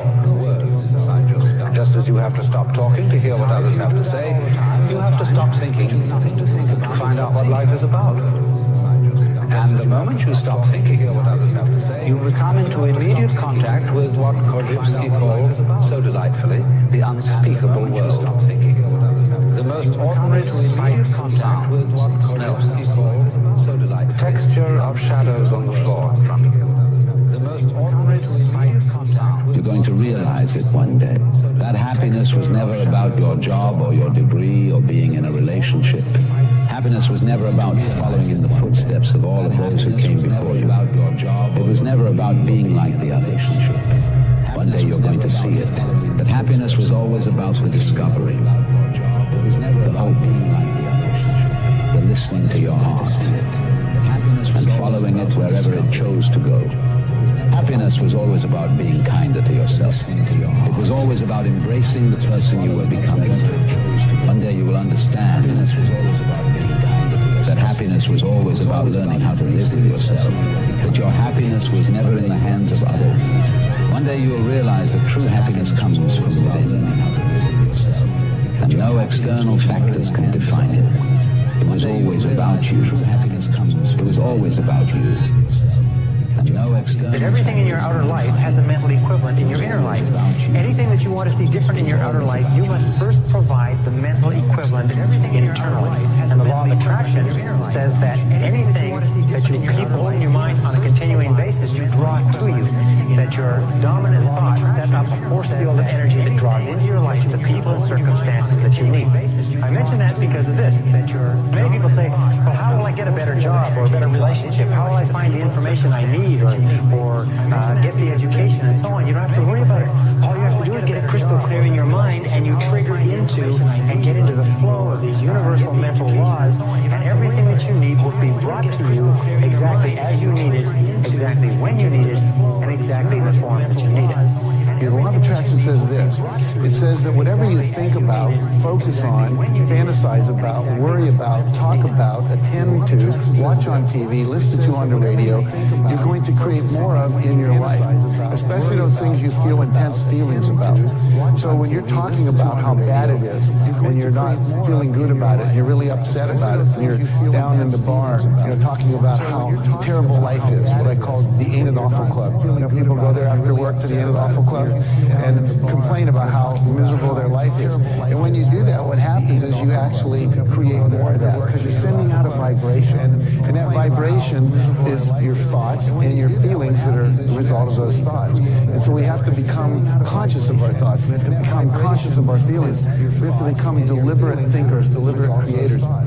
The law of attraction is considered by many to be one of the most important laws of human existence. In this, you will always attract to yourself, positive or negative, people and circumstances that harmonize with your dominant thoughts.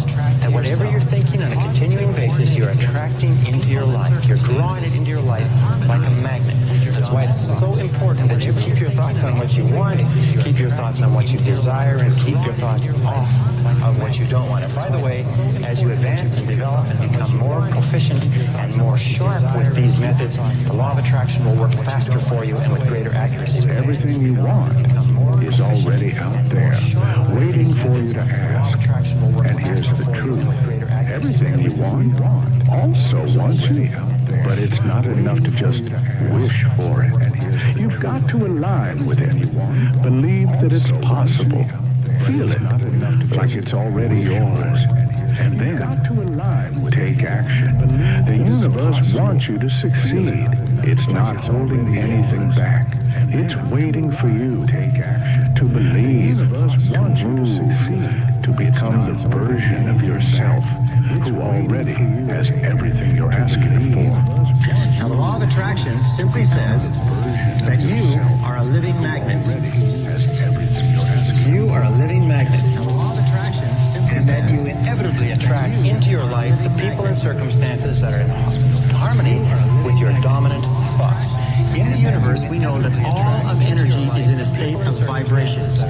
That everything is vibrating. Even this board is vibrating. Your skin is vibrating. Every substance is vibrating because of its molecular structure. And we also know there's the law of radiation.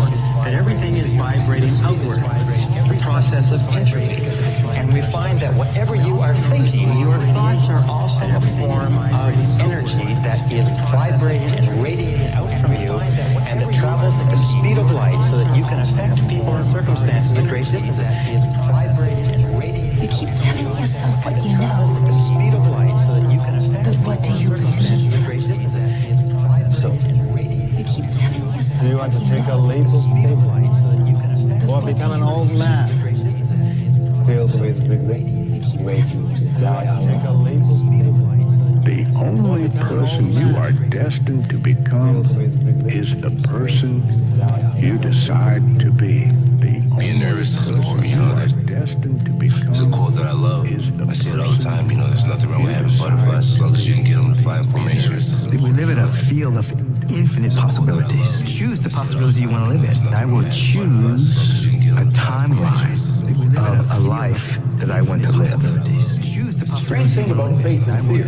They both demand you believe something you can't see. What do you want to be? You know, I don't want to be anything. I am everything I want to be. You know, I'm already there. You know, what do you want to be? I don't want anything. You know, people say I want this. I want to do this. I want to do that. But the vibe you're putting out is want. People say they're always gonna want this. I always have the attitude that I have. I just decided to save myself by dreaming bigger and reaching for some stars. So I walked into an MMA school with the mindset of being the best in the world. I'm going to choose this possibility of my life. And that's a feeling tone of abundance. It's a feeling tone of right action. Ultimately, the feeling is going to determine the outcome. If you live in a field of infinite possibilities, why don't you choose a good one? I would look up everything about being a person of faith, confidence, even things about charisma. I would look up everything about being a person of faith, confidence, even things about charisma. I would look up everything about being a person of faith, confidence, even things about charisma. I would look up everything about being a person of faith, confidence, even things about charisma. I would look up everything about being a person of faith, confidence, even things about charisma. I would look up everything about being a person of faith, confidence, even things about charisma. I would look up everything about being a person of faith, confidence, even things about charisma. I would look up everything about being a person of faith, confidence, even things about charisma. I would look up